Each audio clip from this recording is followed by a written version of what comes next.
அனைவருக்கும் வணக்கம். ஸோ இன்னைக்கு நம்ம பார்க்கக்கூடிய கிளாஸ் அப்படிங்கிறது பாலிட்டியோட 5th கிளாஸ் இது. ஓகே. ஸோ இது வரைக்கும் கம்ப்ளீட் பண்ண டாபிக்ஸ் அப்படின்னு பார்த்தோம்னா basics of the constitution first class பார்த்தோம்.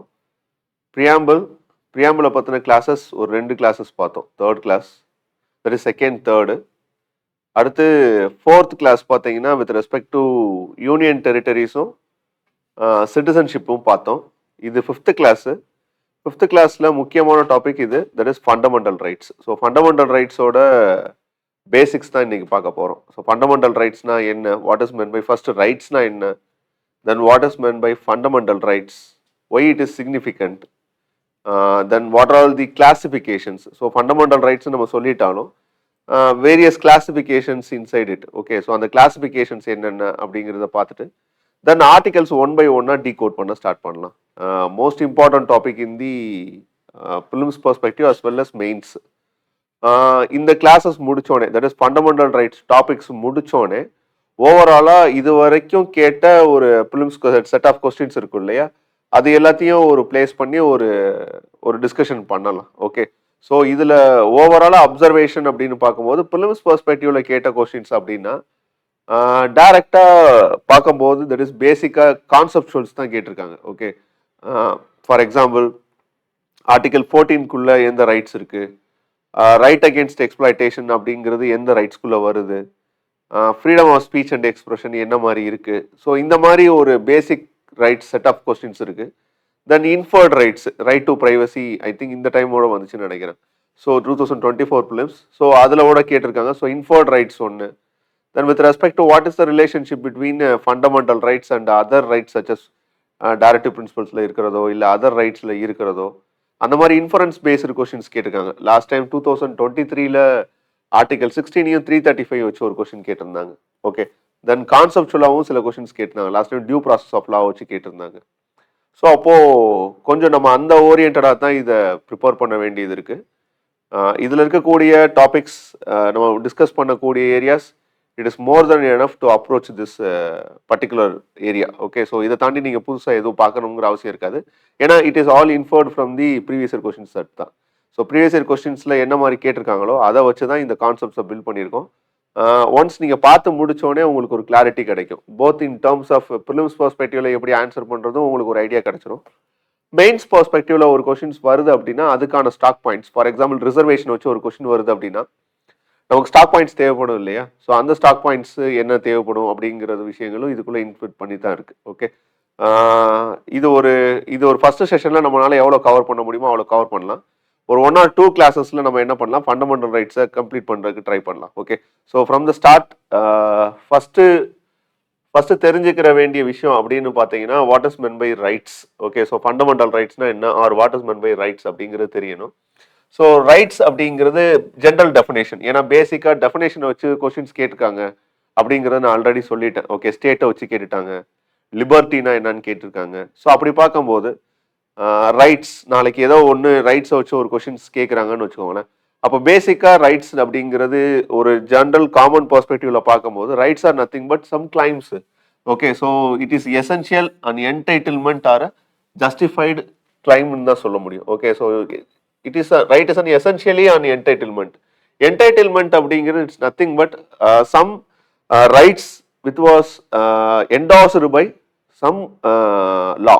Okay, some official rights ன்னு சொல்லக்கூடியதான் entitlementன்னு சொல்லுவோம். இது நம்மளோட லாங்குவேஜ்ல சொல்லணும் அப்படின்னா ஒரு லா மூலமா ஜஸ்டிஃபை பண்ணக்கூடியது, ஒரு லா மூலமா அதுக்கு என்டாஸ் பண்றாங்க. ஓகே, ஒரு கெப்பாசிட்டி அதுக்கு கொடுக்குறாங்கன்னு வச்சுக்கோங்களேன். ஸோ அதை தான் என்னன்னு சொல்லுவோம் அப்படின்னா ரைட்ஸ்ன்னு சொல்லுவோம். உரிமை அப்படின்னு தமிழில் சொல்லக்கூடிய விஷயங்கள் தான். பட் லா பெர்ஸ்பெக்டிவ்ல பார்க்கும்போது இட் இஸ் அன் என்டைட்டில்மெண்ட்னு சொல்றது, it means that it is an official law. Okay, so official ரைட்ஸ்ன்னு சொல்லக்கூடியது உங்களுக்கு கொடுக்கப்பட்ட சில உரிமைகள். Okay, that is called entitlement or justified claims. Okay, so இது எதை பற்றினா it denotes what we are entitled to as citizens. ஒரு சிட்டிசனா உங்களுக்கு கிடைக்கக்கூடிய விஷயங்கள் என்னவா இருக்கணும், ஒரு இண்டிவிஜுவலா உங்களுக்கு கிடைக்கக்கூடிய விஷயங்கள் என்னவா இருக்கணும், முக்கியமா ஒரு ஹியூமன் பீயிங்கா உங்களுக்கு இருக்கக்கூடிய அடிப்படை உரிமை. ஓகே, இதுதான். ஓகே, ரைட்ஸ் அப்படிங்கிறது it's nothing but it is an ஒரு என்டைட்டில்மெண்ட் ஆர் ஒரு கிளைம். ஓகே, ஒரு அஃபிஷியல் கிளைம் இல்லை ஒரு உங்களுக்கு கிடைக்கக்கூடிய ஒரு உரிமைன்னு சொல்லலாம். இது எதை அடிப்படையாக கொண்டது அப்படின்னு பார்த்தீங்கன்னா, ஒரு சிட்டிசனா இந்த கண்ட்ரியில இருக்கீங்கன்னா உங்களுக்கான உரிமைகள் என்ன, ஒரு இண்டிவிஜுவலா இந்த கண்ட்ரியில நீங்க வாழ்றீங்க அப்படின்னா உங்களுக்கான உரிமைகள் என்ன, முக்கியமா ஒரு ஹியூமன் பீயிங்கா உங்களுக்கு கிடைக்கக்கூடிய உரிமைகள் என்ன அப்படிங்கிறது ஒரு பெர்ஸ்பெக்டிவ் ஆஃப் ரைட்ஸ்ன்னு சொன்னோம்னா, இன்னொரு பெர்ஸ்பெக்டிவ்ல ரைட்ஸ் என்னன்னு சொல்லலாம் அப்படின்னு பார்த்தீங்கன்னா இட் இஸ் அன் ப்ரிவிலேஜ்னோட சொல்லலாம். Okay, so in other words rights are claims of a person or other fellow beings. In sense comparatively ஒரு சிட்டிசன் இருக்காருன்னு வச்சுக்கோங்களேன், ஒரு citizen on the other side ஒரு ஃபாரினர் இருக்காரு அப்படின்னா ஒரு ஃபாரினருக்கு இல்லாத ஒரு சில privileges what it was entitled foreign citizen. ஒரு சிட்டிசனுக்கு கொடுக்கக்கூடிய உரிமைகள் அந்த ஃபாரினருக்கு கிடைக்காது. ஸோ அப்படி இருக்கக்கூடிய விஷயங்களையும் ரைட்ஸ்ன்னு தான் சொல்றோம். Okay, so that is called rights. Okay, so it is a form of basic human ரைட்ஸ்ன்னு சொல்லிட்டோம். எதுக்காக இங்க இருக்கக்கூடிய விஷயத்துல நம்ம ஃபண்டமெண்டல் ரைட்ஸ்ன்னு பார்க்குறோம். இது ஒரு basic human rights. Okay, so fundamental rights are nothing but an basic human rights.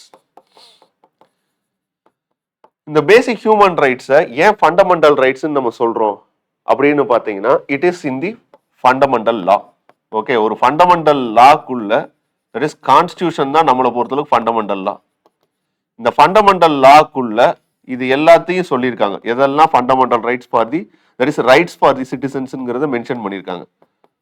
What are all the rights for the citizens அப்படிங்கிறத எதுல சொல்லியிருக்காங்க அப்படின்னு பார்த்தீங்கன்னா கான்ஸ்டியூஷன்ல சொல்லியிருக்காங்க. இந்த கான்ஸ்டியூஷன் ஒரு ஃபண்டமெண்டல் லா. இந்த ஃபண்டமெண்டல் லாக்குள்ள இந்த விஷயங்கள்லாம் சொல்லியிருக்கிறதுனால இதுக்கு பேர் ஃபண்டமெண்டல் ரைட்ஸ்.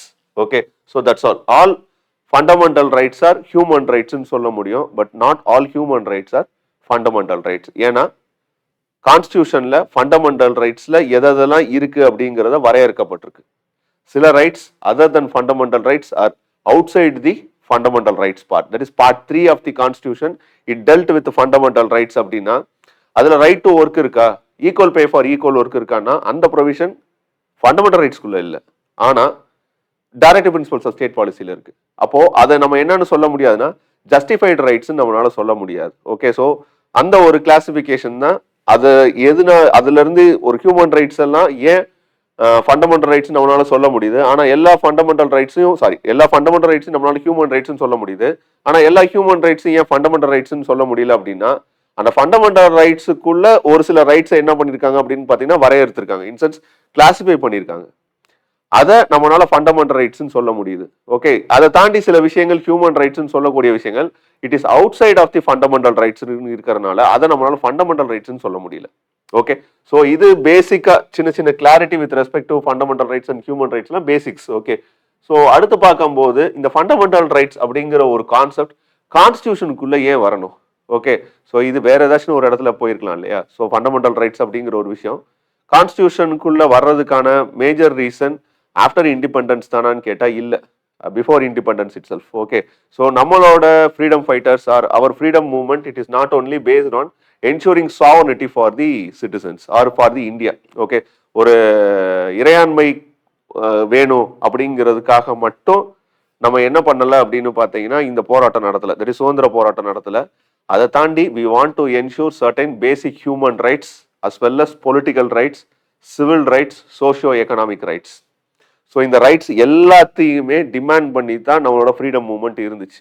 அதனால தான் நம்மளோட freedom movement it is not about only on getting on independence, whereas it also try to ensure certain basic social and economic rights. Okay, so our independent movement is something different.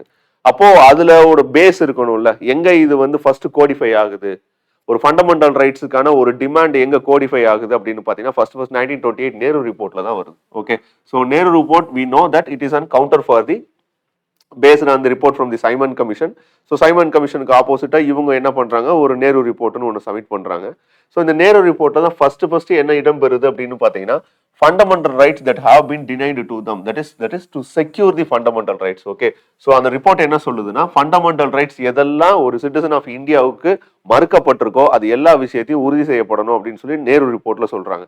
இதை follow பண்ணி கராச்சி செஷன்ல கொண்டு வந்த resolution நமக்கு தெரியும் 1931. In that particular resolution they adopted that fundamental rights and economic change must be there in the constitution or in the society அப்படிங்கிறது சொல்றாங்க.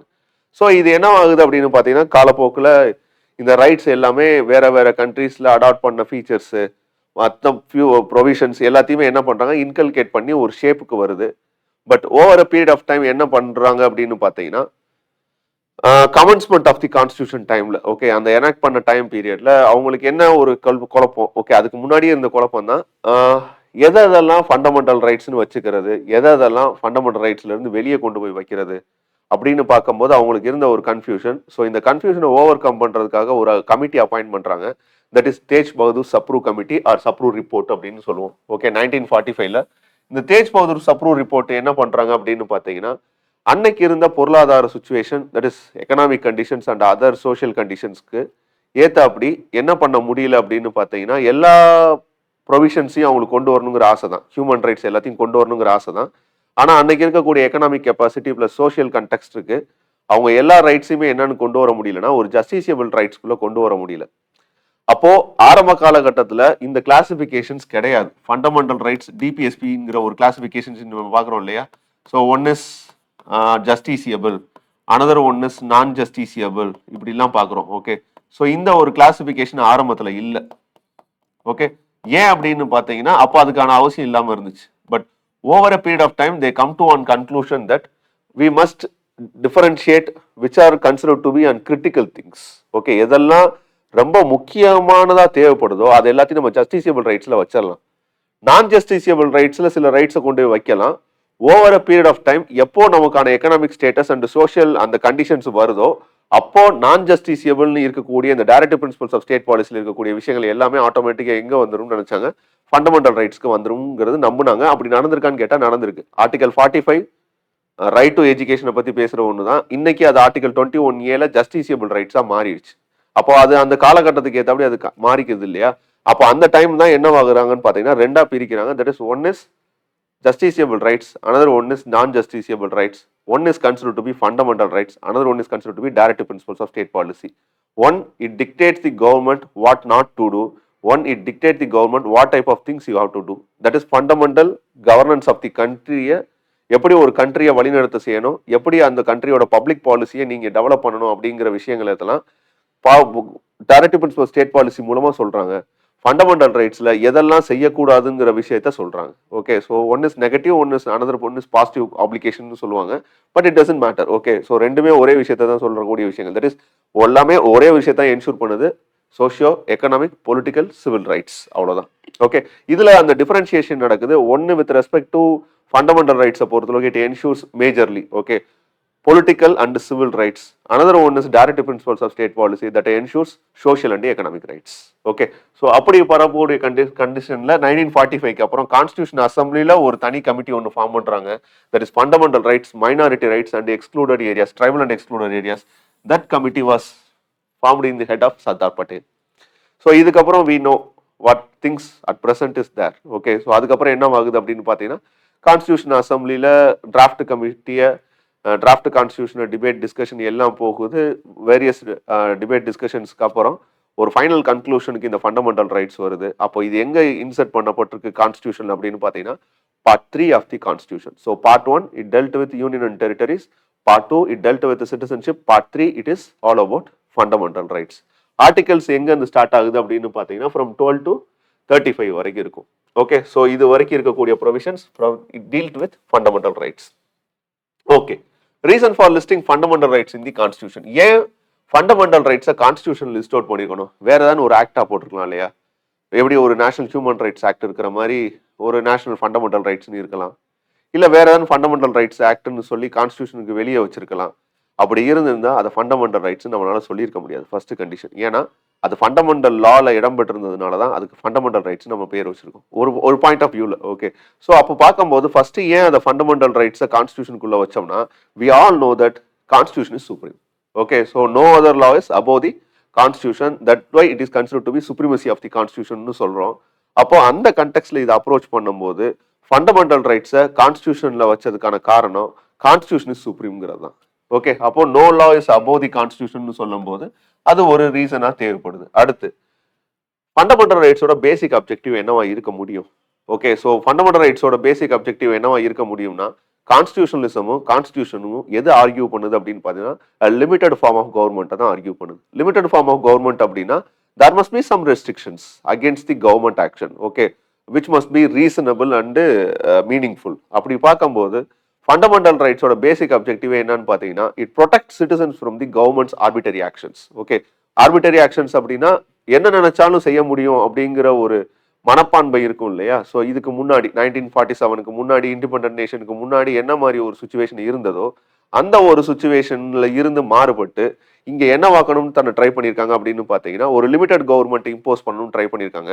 அப்படி அந்த லிமிடெட் கவர்மெண்ட்டை இம்போஸ் பண்றதுக்காக கொண்டு வரப்பட்டது தான் இந்த fundamental rights. It gives certain rights to the citizens against the government action which is considered to be arbitrary.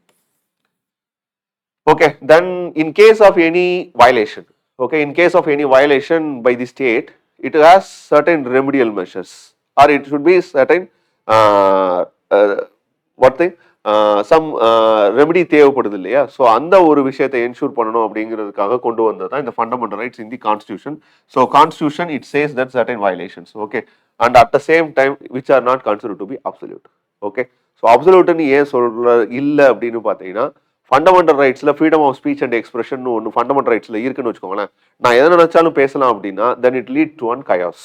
Okay, கண்டிப்பாக சொசைட்டியில் ஒரு பெரிய குழப்பத்தை அது உருவாக்கும். நான் என்ன செய்ய வேணாலும் எனக்கு ரைட்ஸ் இருக்கு அப்படின்னா அப்போ அந்த இடத்துல it come to one conclusion இல்லாத ஒரு debate discussion, then it lead to incitement, then it lead to one chaos. அப்போ அது இருக்கக்கூடாது. அப்போ சர்டைன் ரீசனபிள் ரெஸ்ட்ரிக்ஷன்ஸ் அதுக்குள்ள இருக்கணும். ஏன்னா அப்படி இருந்தால் தான் society it can function in an harmonious way. Okay, அந்த ஃப்ரெட்டர்னிட்டியை என்ஷூர் பண்ணுறதோ இல்லை ஜஸ்டிஸை என்ஷூர் பண்ணுறதோ இல்லை ஈக்குவாலிட்டியை என்ஷூர் பண்ணுறதோ இது எல்லாமே எது என்ஷூர் பண்ணுறது விஷயமா இருக்க முடியும் அப்படின்னு பார்த்தீங்கன்னா அப்சல்யூட் ஃப்ரீடம் இருந்திருந்தா அது கண்டிப்பா என்ன ஆகும்னா டைலூட் ஆயிரும். ஸோ அப்போ அங்க என்ன இம்போஸ் பண்றாங்கன்னா constitution itself impose certain reasonable restrictions. So இதுதான் ரீசன் ஒய் கான்ஸ்டியூஷன்ல ஃபண்டமெண்டல் ரைட்ஸை உள்ள கொண்டு வந்து வச்சது. ஸோ இதெல்லாம் ரீசன்ஸ் பேசிக்ஸ் பார்த்துட்டோம். Okay, then characteristics or significance. So first statement they are not violated by the government, நம்ம ஆல்ரெடி சொன்னது தான். அப்போ அடுத்த difference between the fundamental rights and ஒரு ஆர்டினரி லாக்கு உள்ள டிஃபரன்ஸ் என்னன்னா ஃபண்டமெண்டல் ரைட்ஸை நீங்கள் அமெண்ட் பண்ணுறதா இருந்தால் கான்ஸ்டியூஷன் ப்ரொவிஷன் மூலமாக தான் பண்ண முடியும். ஓகே, தட் இஸ் கான்ஸ்டியூஷன் அமெண்ட்மெண்ட்னால மட்டும்தான் ஃபண்டமெண்டல் ரைட்ஸை உங்களால் அமெண்ட் பண்ண முடியும் ஆர்டிகல் 368. ஆனால் ஒரு ஆர்டினரி லா அப்படி கிடையாது. Ordinary procedure is more then enough. இது ஒரு டிஃபரன்ஷியேஷன். ஓகே, சாரி, இது ஒன்று. ஓகே, தென் ஃபண்டமெண்டல் ரைட்ஸை பொறுத்தளவுக்கு அது எது ப்ரொடெக்ட் பண்ணியிருக்கு அப்படின்னு பார்த்தீங்கன்னா கான்ஸ்டியூஷனே ப்ரொடெக்ட் பண்ணியிருக்கு. ஓகே, பட் ஆர்டினரி லா அப்படி கிடையாது. அடுத்த condition, judiciary has both power and responsibility to protect the fundamental rights. Who is considered to be the guardian of the fundamental rights அப்படின்னு சொன்னா கான்ஸ்டியூஷன் சொல்றோம் அப்படின்னா who is considered to be the guardian of the constitution அப்படின்னா that is judiciary. Okay, so judiciary அப்படின்னு சொல்லும் போது அப்போ ஜுடிஷியரிக்கான ஒரு காரணமா என்னவா இருக்குன்னு பார்த்தீங்கன்னா இந்த ஃபண்டமெண்டல் ரைட்ஸை ப்ரொடெக்ட் பண்றதாவும் இருக்கு. அட் த சேம் டைம் நான் ஆல்ரெடி சொன்னதா it is not absolute. For example கான்ஸ்டியூஷன்ல freedom of speech and expression ஒன்று சொல்லிட்டாங்க அப்படின்னா what is the reasonable restriction, at what capacity you can enjoy your freedom of speech அப்படிங்கிறது எங்கே impose பண்ணிடுறாங்க, கான்ஸ்டியூஷன்லேயே சொல்லிடுறாங்க. That is the characteristics or significance of the fundamental rights. Next thing is there are various classifications. So classifications அப்படின்னு வரும்போது first level of classification அப்படிங்கிறது these things are first level of classifications. Okay, right to equality, right to freedom, right against exploitation, right to freedom of religion, cultural and educational rights, constitutional remedies. இதை please memorize it. Okay, so இது ரொம்ப முக்கியமான விஷயம். ஏன்னா இதை base பண்ணி கேள்வி கேட்டிருக்காங்க. அபாலிஷன் ஆஃப் அன்டச்சபிலிட்டி அப்படின்னு ஒரு வருஷம் ஒரு கொஸ்டின் வந்துச்சு. இந்த அபாலிஷன் ஆஃப் அன்டச்சபிலிட்டி எந்த பார்ட்டுக்குள்ள இருக்கு? ரைட் டு ஈக்குவாலிட்டிக்குள்ளையா, ரைட் டு ஃப்ரீடம்குள்ளையா, ரைட் அகேன்ஸ்ட் எக்ஸ்பிளாய்டேஷனுக்குள்ளையா, இல்லை கல்ச்சரல் அண்ட் எஜுகேஷன் ரைட்ஸ்குள்ளையான்னு கேட்டிருந்தாங்க. அப்போ abolition of untouchability it comes under the right to equality நமக்கு தெரிஞ்சிருக்கணும். ஸோ இதை நம்ம மெமரைஸ் பண்ணி தான் ஆகணும். ஓகே, அதே மாதிரி ஒரு தடவை ரைட் அகேன்ஸ்ட் எக்ஸ்பிளாய்டேஷனுக்குள்ள தான் இந்த ஹியூமன் பீயிங்ஸ் இந்த ஃபோர்ஸ் லேபர் ப்ரொவிஷன்ஸ் வருதா அப்படிங்கிறத கேட்டிருந்தாங்க. ஸோ பேசிக்கா இது வரைக்கும் அவங்க கேட்ட கொஸ்டின்ஸ் இந்த ஒரு சில இந்த விஷயங்கள்ல நீங்க கொஞ்சம் ஓரளவுக்கு ஸ்ட்ராங்கா இருந்துட்டீங்கனாலே இந்த 6 டைப்ஸ் ஆஃப் கிளாசிஃபிகேஷன்ஸ்ல எந்தெந்த ஆர்டிக்கல் எதுக்குள்ள வருது அப்படிங்கிறத உங்களால படிக்க முடிஞ்சா, ஓகே, ஸோ புரிஞ்சிருந்தா இல்லை எதுக்குள்ள வரும்னு உங்களுக்கு தெரிஞ்சிருந்தா ஒரு கொஸ்டின் ஈஸியாக உங்களால் அட்ரஸ் பண்ண முடியும். அது யூபிஎஸ்சினாலும் சரி, டிஎன்பிசியில் பேசிக்ஸ் கேட்குறதா இருந்தாலும் சரி, இந்த ஒரு ஏரியா நமக்கு ஃபஸ்ட்டு தெரிஞ்சிருக்கணும். ஸோ இதுக்குள்ளே எந்தெந்த ரைட்ஸ் எதுக்குள்ளே வருது அப்படிங்கிற ஒரு விஷயத்த தெரிஞ்சு வச்சுக்கோங்க. That is classification. First level of classification. It fundamental rights were classified into 6 categories. Okay, so one is right to equality, another one is right to freedom, another one is right against exploitation, another one is right to freedom of religion, cultural and educational rights, constitutional remedies.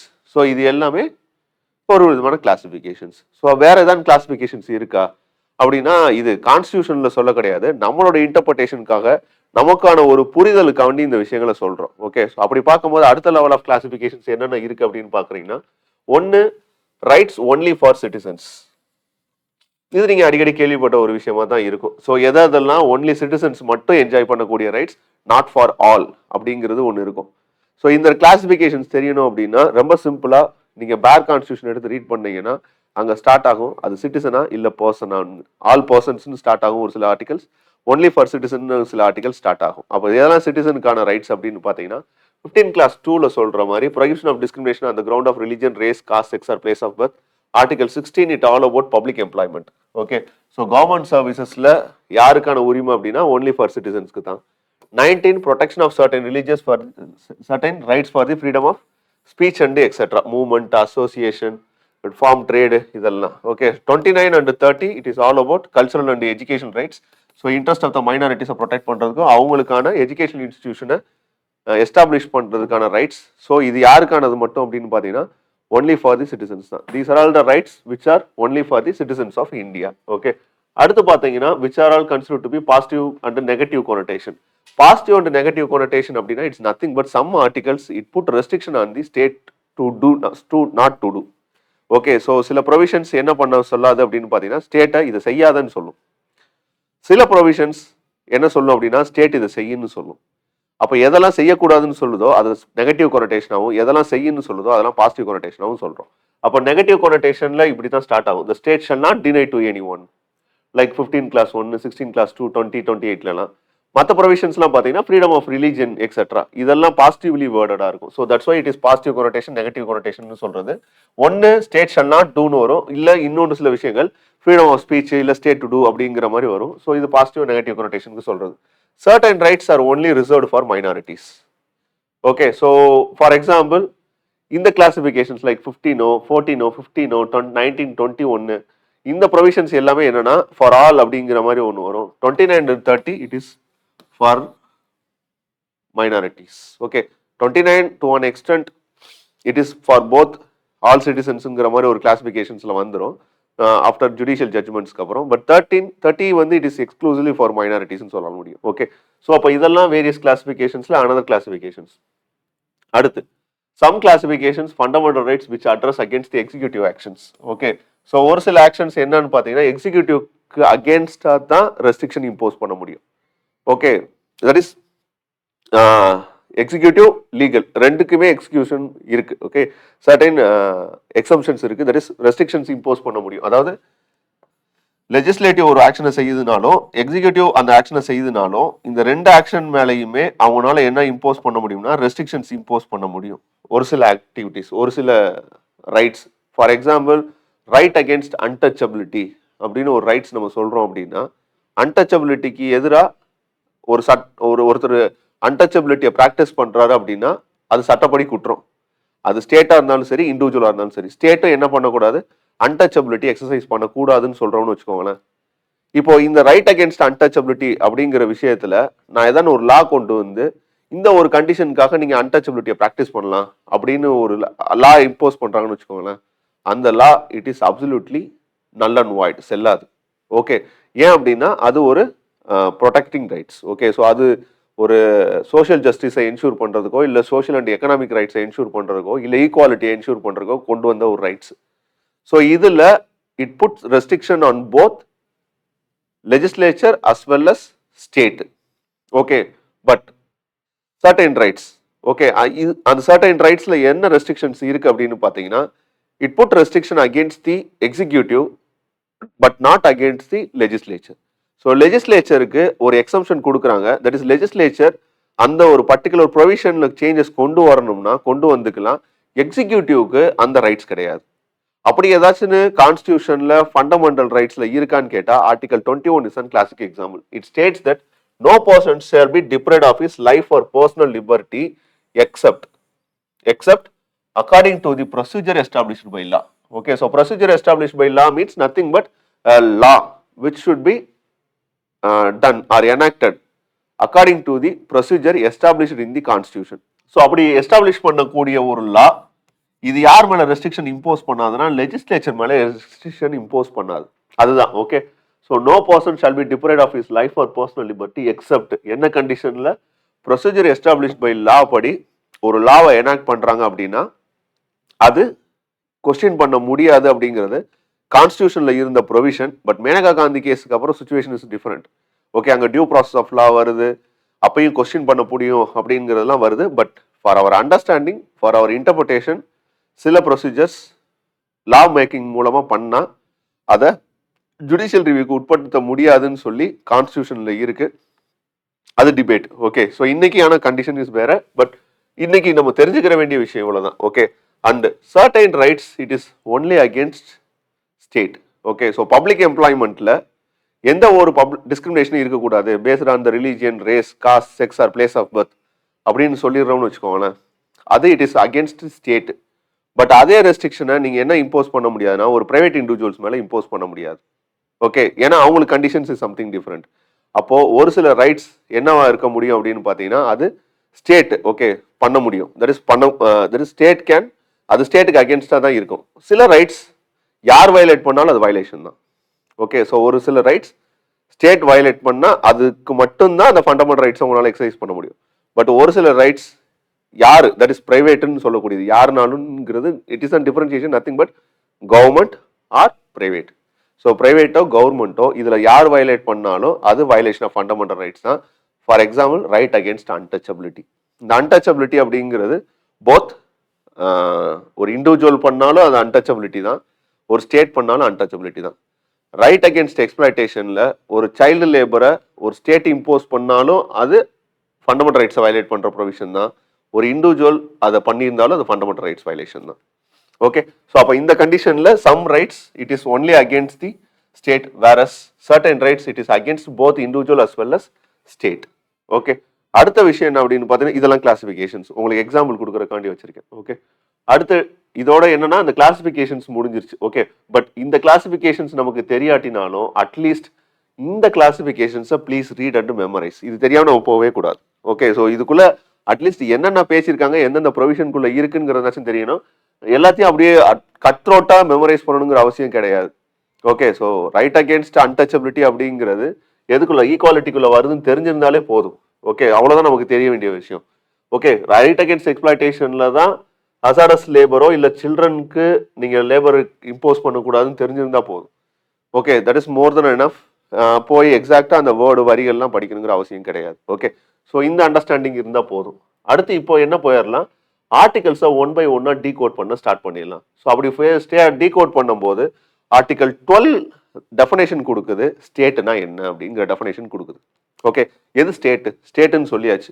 ஸ்டேட்டுன்னா நீங்க state கவர்மெண்ட்டுங்கிறது இல்லை, ஸ்டேட்டுங்கிறது நம்ம overall definition வச்சுக்கிட்டோம் இல்லையா. People, defined territory, government, sovereignty இதெல்லாம் இருந்தால் தான் ஸ்டேட்டுங்கிற ஒரு condition பார்த்தோம்ல. அப்படி பண்ணக்கூடிய ஒரு ஸ்டேட்டோட டெஃபனேஷனை எங்க ஓப்பன் அப் பண்றாங்க அப்படின்னு பார்த்தீங்கன்னா ஆர்டிகல் 12 ஓப்பன் பண்றாங்க. What is meant by state அப்படிங்கிறது. அப்போ ஸ்டேட் அப்படிங்கிறது ஆர்டிகல் 12 சொல்றாங்க. அப்போ எதெல்லாம் ஸ்டேட் அப்படின்னா government of and parliament of India. Okay, இது யூனியன் கவர்மெண்ட்டை ரெப்ரசென்ட் பண்ணுது. Government and legislature of each state, இது ஸ்டேட் கவர்மெண்ட்டை ரெப்ரசென்ட் பண்ணுது.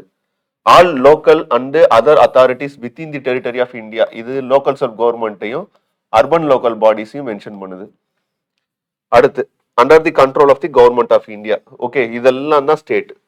ஸோ ஸ்டேட் அகேன்ஸ்ட் அப்படின்னு சொன்னா இதெல்லாம் தான் ஸ்டேட்டு. இதில் மேக் பண்ணக்கூடிய லா இல்லை பைலாஸ், இன்லாஸ் இது எல்லாமே within the ambit of fundamental ரைட்ஸ்குள்ள வந்துடும். ஓகே, அப்போ ஸ்டேட்னு எதை டிஃபைன் பண்றாங்கன்னா இந்த இன்ஸ்டிடியூஷன்ஸை தான் ஸ்டேட்னு டிஃபைன் பண்றாங்க.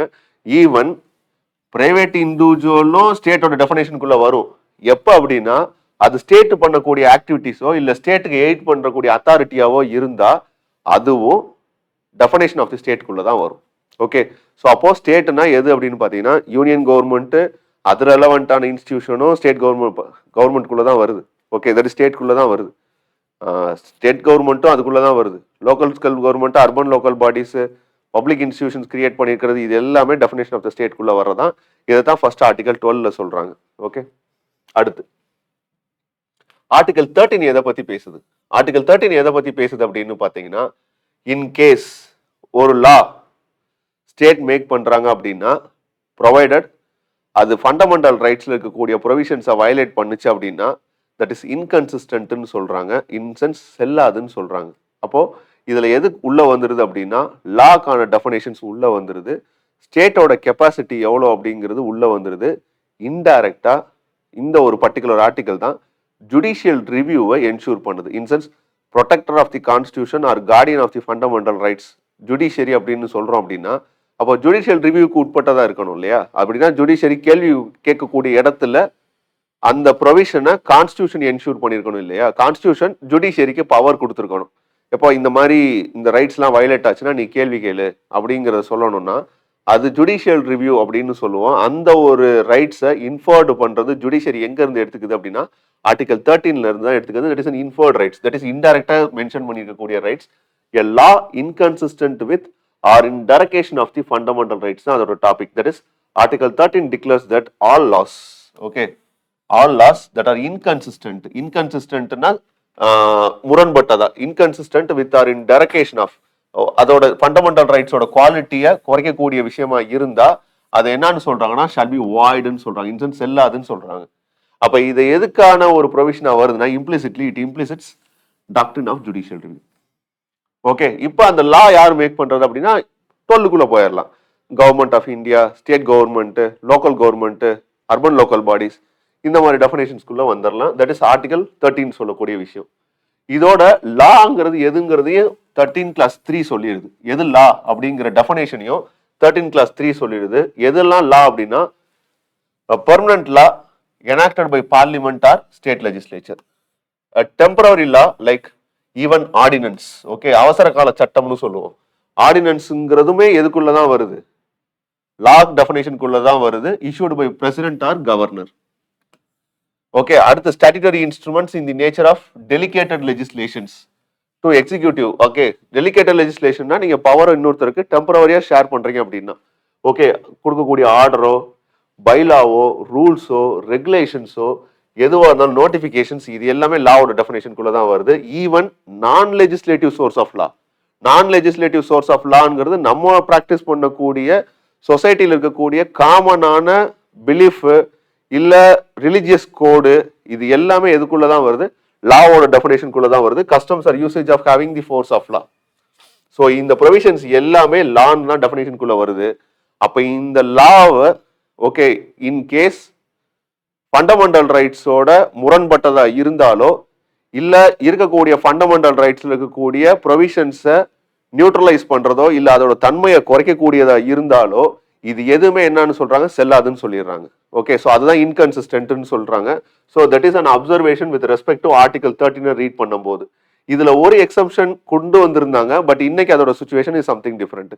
எதை லா இல்லைன்னு சொல்லி 24th அமெண்ட்மெண்ட் ஆக்ட்ல இன்சர்ட் பண்ணாங்கன்னா, கான்ஸ்டியூஷன் அமெண்ட்மெண்ட்டை லான்னு உங்களால கொண்டு வர முடியாது அப்படின்னு சொல்றாங்க. In sense, nothing in this article shall apply to any amendment of this constitution made under article 368. okay, so nothing in this article அப்படினா இந்த article 13 குள்ள, okay, nothing in this article apply to எதுக்கு apply ஆகாது? amendment of the constitution க்கு apply ஆகாது. அப்படினா அந்த derogatory or inconsistent with the fundamental rights ன்னு சொல்றோம் இல்லையா, இந்த லா வந்து என்ன ஆகாது அப்படினா article 36 அந்த ஆம்பிட்டுக்குள்ள வராது. அதனால இத நீங்க எதுக்குள்ள கொண்டு வர முடியாதுன்னா லாவோட டெஃபினேஷனுக்குள்ளே கொண்டு வர முடியாதுன்னு சொல்றாங்க. பட் கேசவனந்தபாதி கேஸ்ல என்ன பண்றாங்க அப்படின்னு பாத்தீங்கன்னா, 1973ல எந்த ப்ரொவிஷன்ஸ், அது இர்ரெஸ்பெக்டிவ் ஆஃப் ஆர்டினன்ஸோ, அமெண்ட்மெண்ட்டோ, இல்ல லாவோ, இல்ல பைலாவோ, எதுவோ, ஓகே, எது கான்ஸ்டியூஷனோட பேசிக் ஸ்ட்ரக்சரை வயலேட் பண்ணுதோ, அப்படி வயலேட் பண்ணக்கூடிய பேசிக் ஸ்ட்ரக்சரை வயலேட் பண்ணக்கூடிய எந்த ப்ரொவிஷன் என்னன்னா நல் அண்ட் வாய்டு தான். ஓகே, ஸோ அப்போ இன்னைக்கு இருக்கக்கூடிய கண்டிஷன் என்னன்னா, any provisions with respect to including constitution amendment act. அப்படி பார்க்கும்போது 99th கான்ஸ்டியூஷன் அமெண்ட்மெண்ட்டை என்ன பண்ணாங்க அப்படின்னு பார்த்தீங்கன்னா, it is violates the basic structure of the constitution சொல்லி நேஷனல் ஜுடிஷியல் அப்பாயின்மெண்ட் கமிஷன் கொண்டு வந்த ஒரு ப்ரொவிஷன் என்ன பண்ணாங்க, நல் அண்ட் வாய்டுன்னு சொல்லிட்டாங்க. இது இன்னைக்கு இருக்கக்கூடிய கண்டிஷன்ஸ். ஓகே, பட் கான்ஸ்டியூஷன்ல இந்த ஒரு ப்ரொவிஷன் இருக்கு 13+4 உங்களுக்கு தெரிஞ்சிருக்க வேண்டிய விஷயம். ஸோ ரெண்டு விஷயத்த பார்த்துருக்கோம். ஒன்னு, what is meant by state. இந்த ஸ்டேட் மேக் பண்ணக்கூடிய எதெல்லாம் லான்னு சொல்லிட்டோம், including other then law. State make பண்ணக்கூடிய லாவை தாண்டி ஈவன் நான் லெஜிஸ்லேட்டிவ் லாவையுமே லாக்குள்ள டெஃபினேஷனுக்குள்ள தான் கொண்டு வரோம் 13ல. அப்படி வரக்கூடிய லா இன்கேஸ் ஃபண்டமெண்டல் ரைட்ஸை இன்கன்சிஸ்டன்ட் இன்சென்ஸ் முரண்பட்டதா இருந்தாலோ இல்ல ஃபண்டமெண்டல் ரைட்ஸ் இருக்கக்கூடிய ப்ரொவிஷனை வயலேட் பண்ணக்கூடிய விஷயங்களா இருந்தாலோ அதை செல்லாதுன்னு சொல்லி ஆர்டிகல் 12 13 சொல்லி முடிச்சிருச்சு. அப்போ ஸ்டேட்டுக்கான டெஃபினேஷன் தெரிஞ்சிருச்சு, லாவுக்கான டெஃபினேஷன் தெரிஞ்சிருச்சு. இந்த லா எதெல்லாம் இன்கன்சிஸ்டன்ட் ஆஃப் ஃபண்டமெண்டல் ரைட்ஸ் இருக்கோ அது எதுவும் செல்லாதுங்கிறது தெரிஞ்சிருச்சு நமக்கு. ஓகே, இப்பதான் எதுக்குள்ள போறோம் அப்படின்னா ப்ரொவிஷன்ஸ்குள்ள போறோம். இப்போ ப்ரொவிஷன்ஸ்குள்ள போகும்போது ஆர்டிகல் 14, ஓகே, ஆர்டிகல் 14 to 18 என்னன்னு பார்த்திருக்கோம், ரைட் டு ஈக்குவாலிட்டின்னு பார்த்திருக்கோம் இல்லையா. இப்பதான் ஈக்குவாலிட்டிக்குள்ளேயே போறோம்.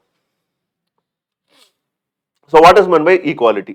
ஸோ ரைட் டு ஈக்குவாலிட்டி அப்படிங்கிறது it start from article 14 to 18. So ஈக்குவாலிட்டியை பத்தின டெஃபினேஷன் ஆல்ரெடி நம்ம எங்க பார்த்திருக்கோம் அப்படின்னா பிரியாம்பிள் டிஸ்கஸ் பண்ணும்போது பார்த்தோம். ஓகே, ஜஸ்டிஸ், லிபர்ட்டி, ஈக்குவாலிட்டி, ஃப்ரெட்டர்னிட்டின்னு வரும்போது இந்த ஈக்குவாலிட்டி அப்படின்னு சொல்றது பொலிட்டிக்கல் தியரி நம்மளோட என்சிஆர்டியில ரீட் பண்ணா ஒரு பாயிண்ட் ஆஃப் வியூல அது என்ன சொல்லும்னா ஆப்சன்ஸ் ஆஃப் கன்ஸ்ட்ரெயின்ட்ஸ், சாரி லிபர்ட்டிக்கு தான் அந்த டெஃபினேஷன். இங்க வந்து ஈக்குவாலிட்டி டிஸ்கஸ் பண்றோம் இல்லையா. So equality means absence of any special privileges. Okay, so எந்த ஒரு ஸ்பெஷல் ப்ரிவிலேஜஸும் நீங்க என்ன பண்ணக்கூடாது, யாருக்கும் கொடுக்க கூடாது. அப்படி இருக்கிறது தான் ஈக்குவாலிட்டி. அதை தாண்டி இன்னொரு பாசிட்டிவ் கொனோட்டேஷன் என்ன சொல்றாங்க அப்படின்னு பாத்தீங்கன்னா you have to create an equal opportunity. Okay, so எல்லாருக்கும் அடிக்குவேட் ஆப்பர்ச்சுனிட்டியை நீங்க வகைப்படுத்தி கொடுக்கறதும் என்னதான் ஈக்குவாலிட்டி தான். For example absence of special privilege நான் சொல்லிடுறேன்னு வச்சுக்கோங்களேன், அந்த ஒரு பர்டிகுலர் டெஃபினேஷனோட நான் கட் பண்ணிடுறேன்னு வச்சுக்கோங்க. அப்போ நீங்க சப்சிடிஸ் கொடுக்கறதோ இல்ல ரிசர்வேஷன் கொடுக்கறதோ இல்ல ஒரு டிசேபிள்டு பர்சன்ஸ்க்கு நீங்க ப்ரிவிலேஜ் கொடுக்கறதோ இது எல்லாமே வயலேஷன் ஆஃப் தி கான்ஸ்டியூஷன் ஆகி போயிடும்.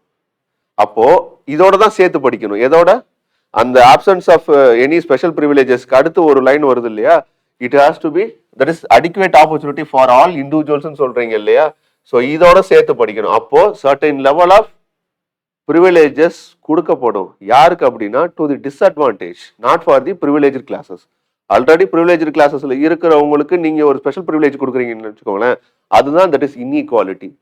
அண்டர் ப்ரிவிலேஜா இருக்கிறவங்க இல்ல மார்ஜினலைஸ்டு செக்ஷன்ல இருக்கிறவங்க இல்ல டிஸ்கிரிமினேஷன்ல ஆல்ரெடி ஃபேஸ் பண்ணிக்கிட்டு இருக்கவங்களுக்கு நீங்க ஒரு ஸ்பெஷல் ப்ரொவிஷன்ஸ் கொடுத்து அது மூலமா அவங்களோட சொசைட்டில அப்லிஃப்ட் பண்ணணும்னு ஒரு விஷயத்தை நீங்க பண்றீங்கன்னு வச்சுக்கோங்களேன், then it doesn't means that it is an violation of the constitution or inequality. Okay, so இந்த ஒரு பேசிக் கான்செப்ட் புரிதல் வேணும். ஏன்னா ஒரு கொஸ்டின் கேட்கும் போது ஈக்குவாலிட்டிக்கான டெஃபினேஷன் கேட்டாங்கன்னா அதை பாதியிலே வச்சிருவாங்க. மிச்ச ஏ ஸ்டேட்மெண்ட்ல அதை பாதியா போட்டு absence of special privileges okay பார்த்தோன்னே அடிச்சிடலாம், நமக்கு ஒன்றும் பிரச்சனை இல்லை. ஆனா டி ஸ்டேட்மெண்ட்ல தான் என்ன பண்ணியிருப்பாங்க அப்படின்னா இன்னும் அடிஷனல் கிளாரிட்டியோட அந்த டெஃபினேஷன் இன்னும் கொஞ்சம் என்லார்ஜ் பண்ணியிருப்பாங்க. அப்போ ரீட் பண்ணும்போது ஏபிசிடியில் எது நமக்கு ஆப்டா ஃபிட் ஆகுது அப்படிங்கிறத நல்லா பாருங்க.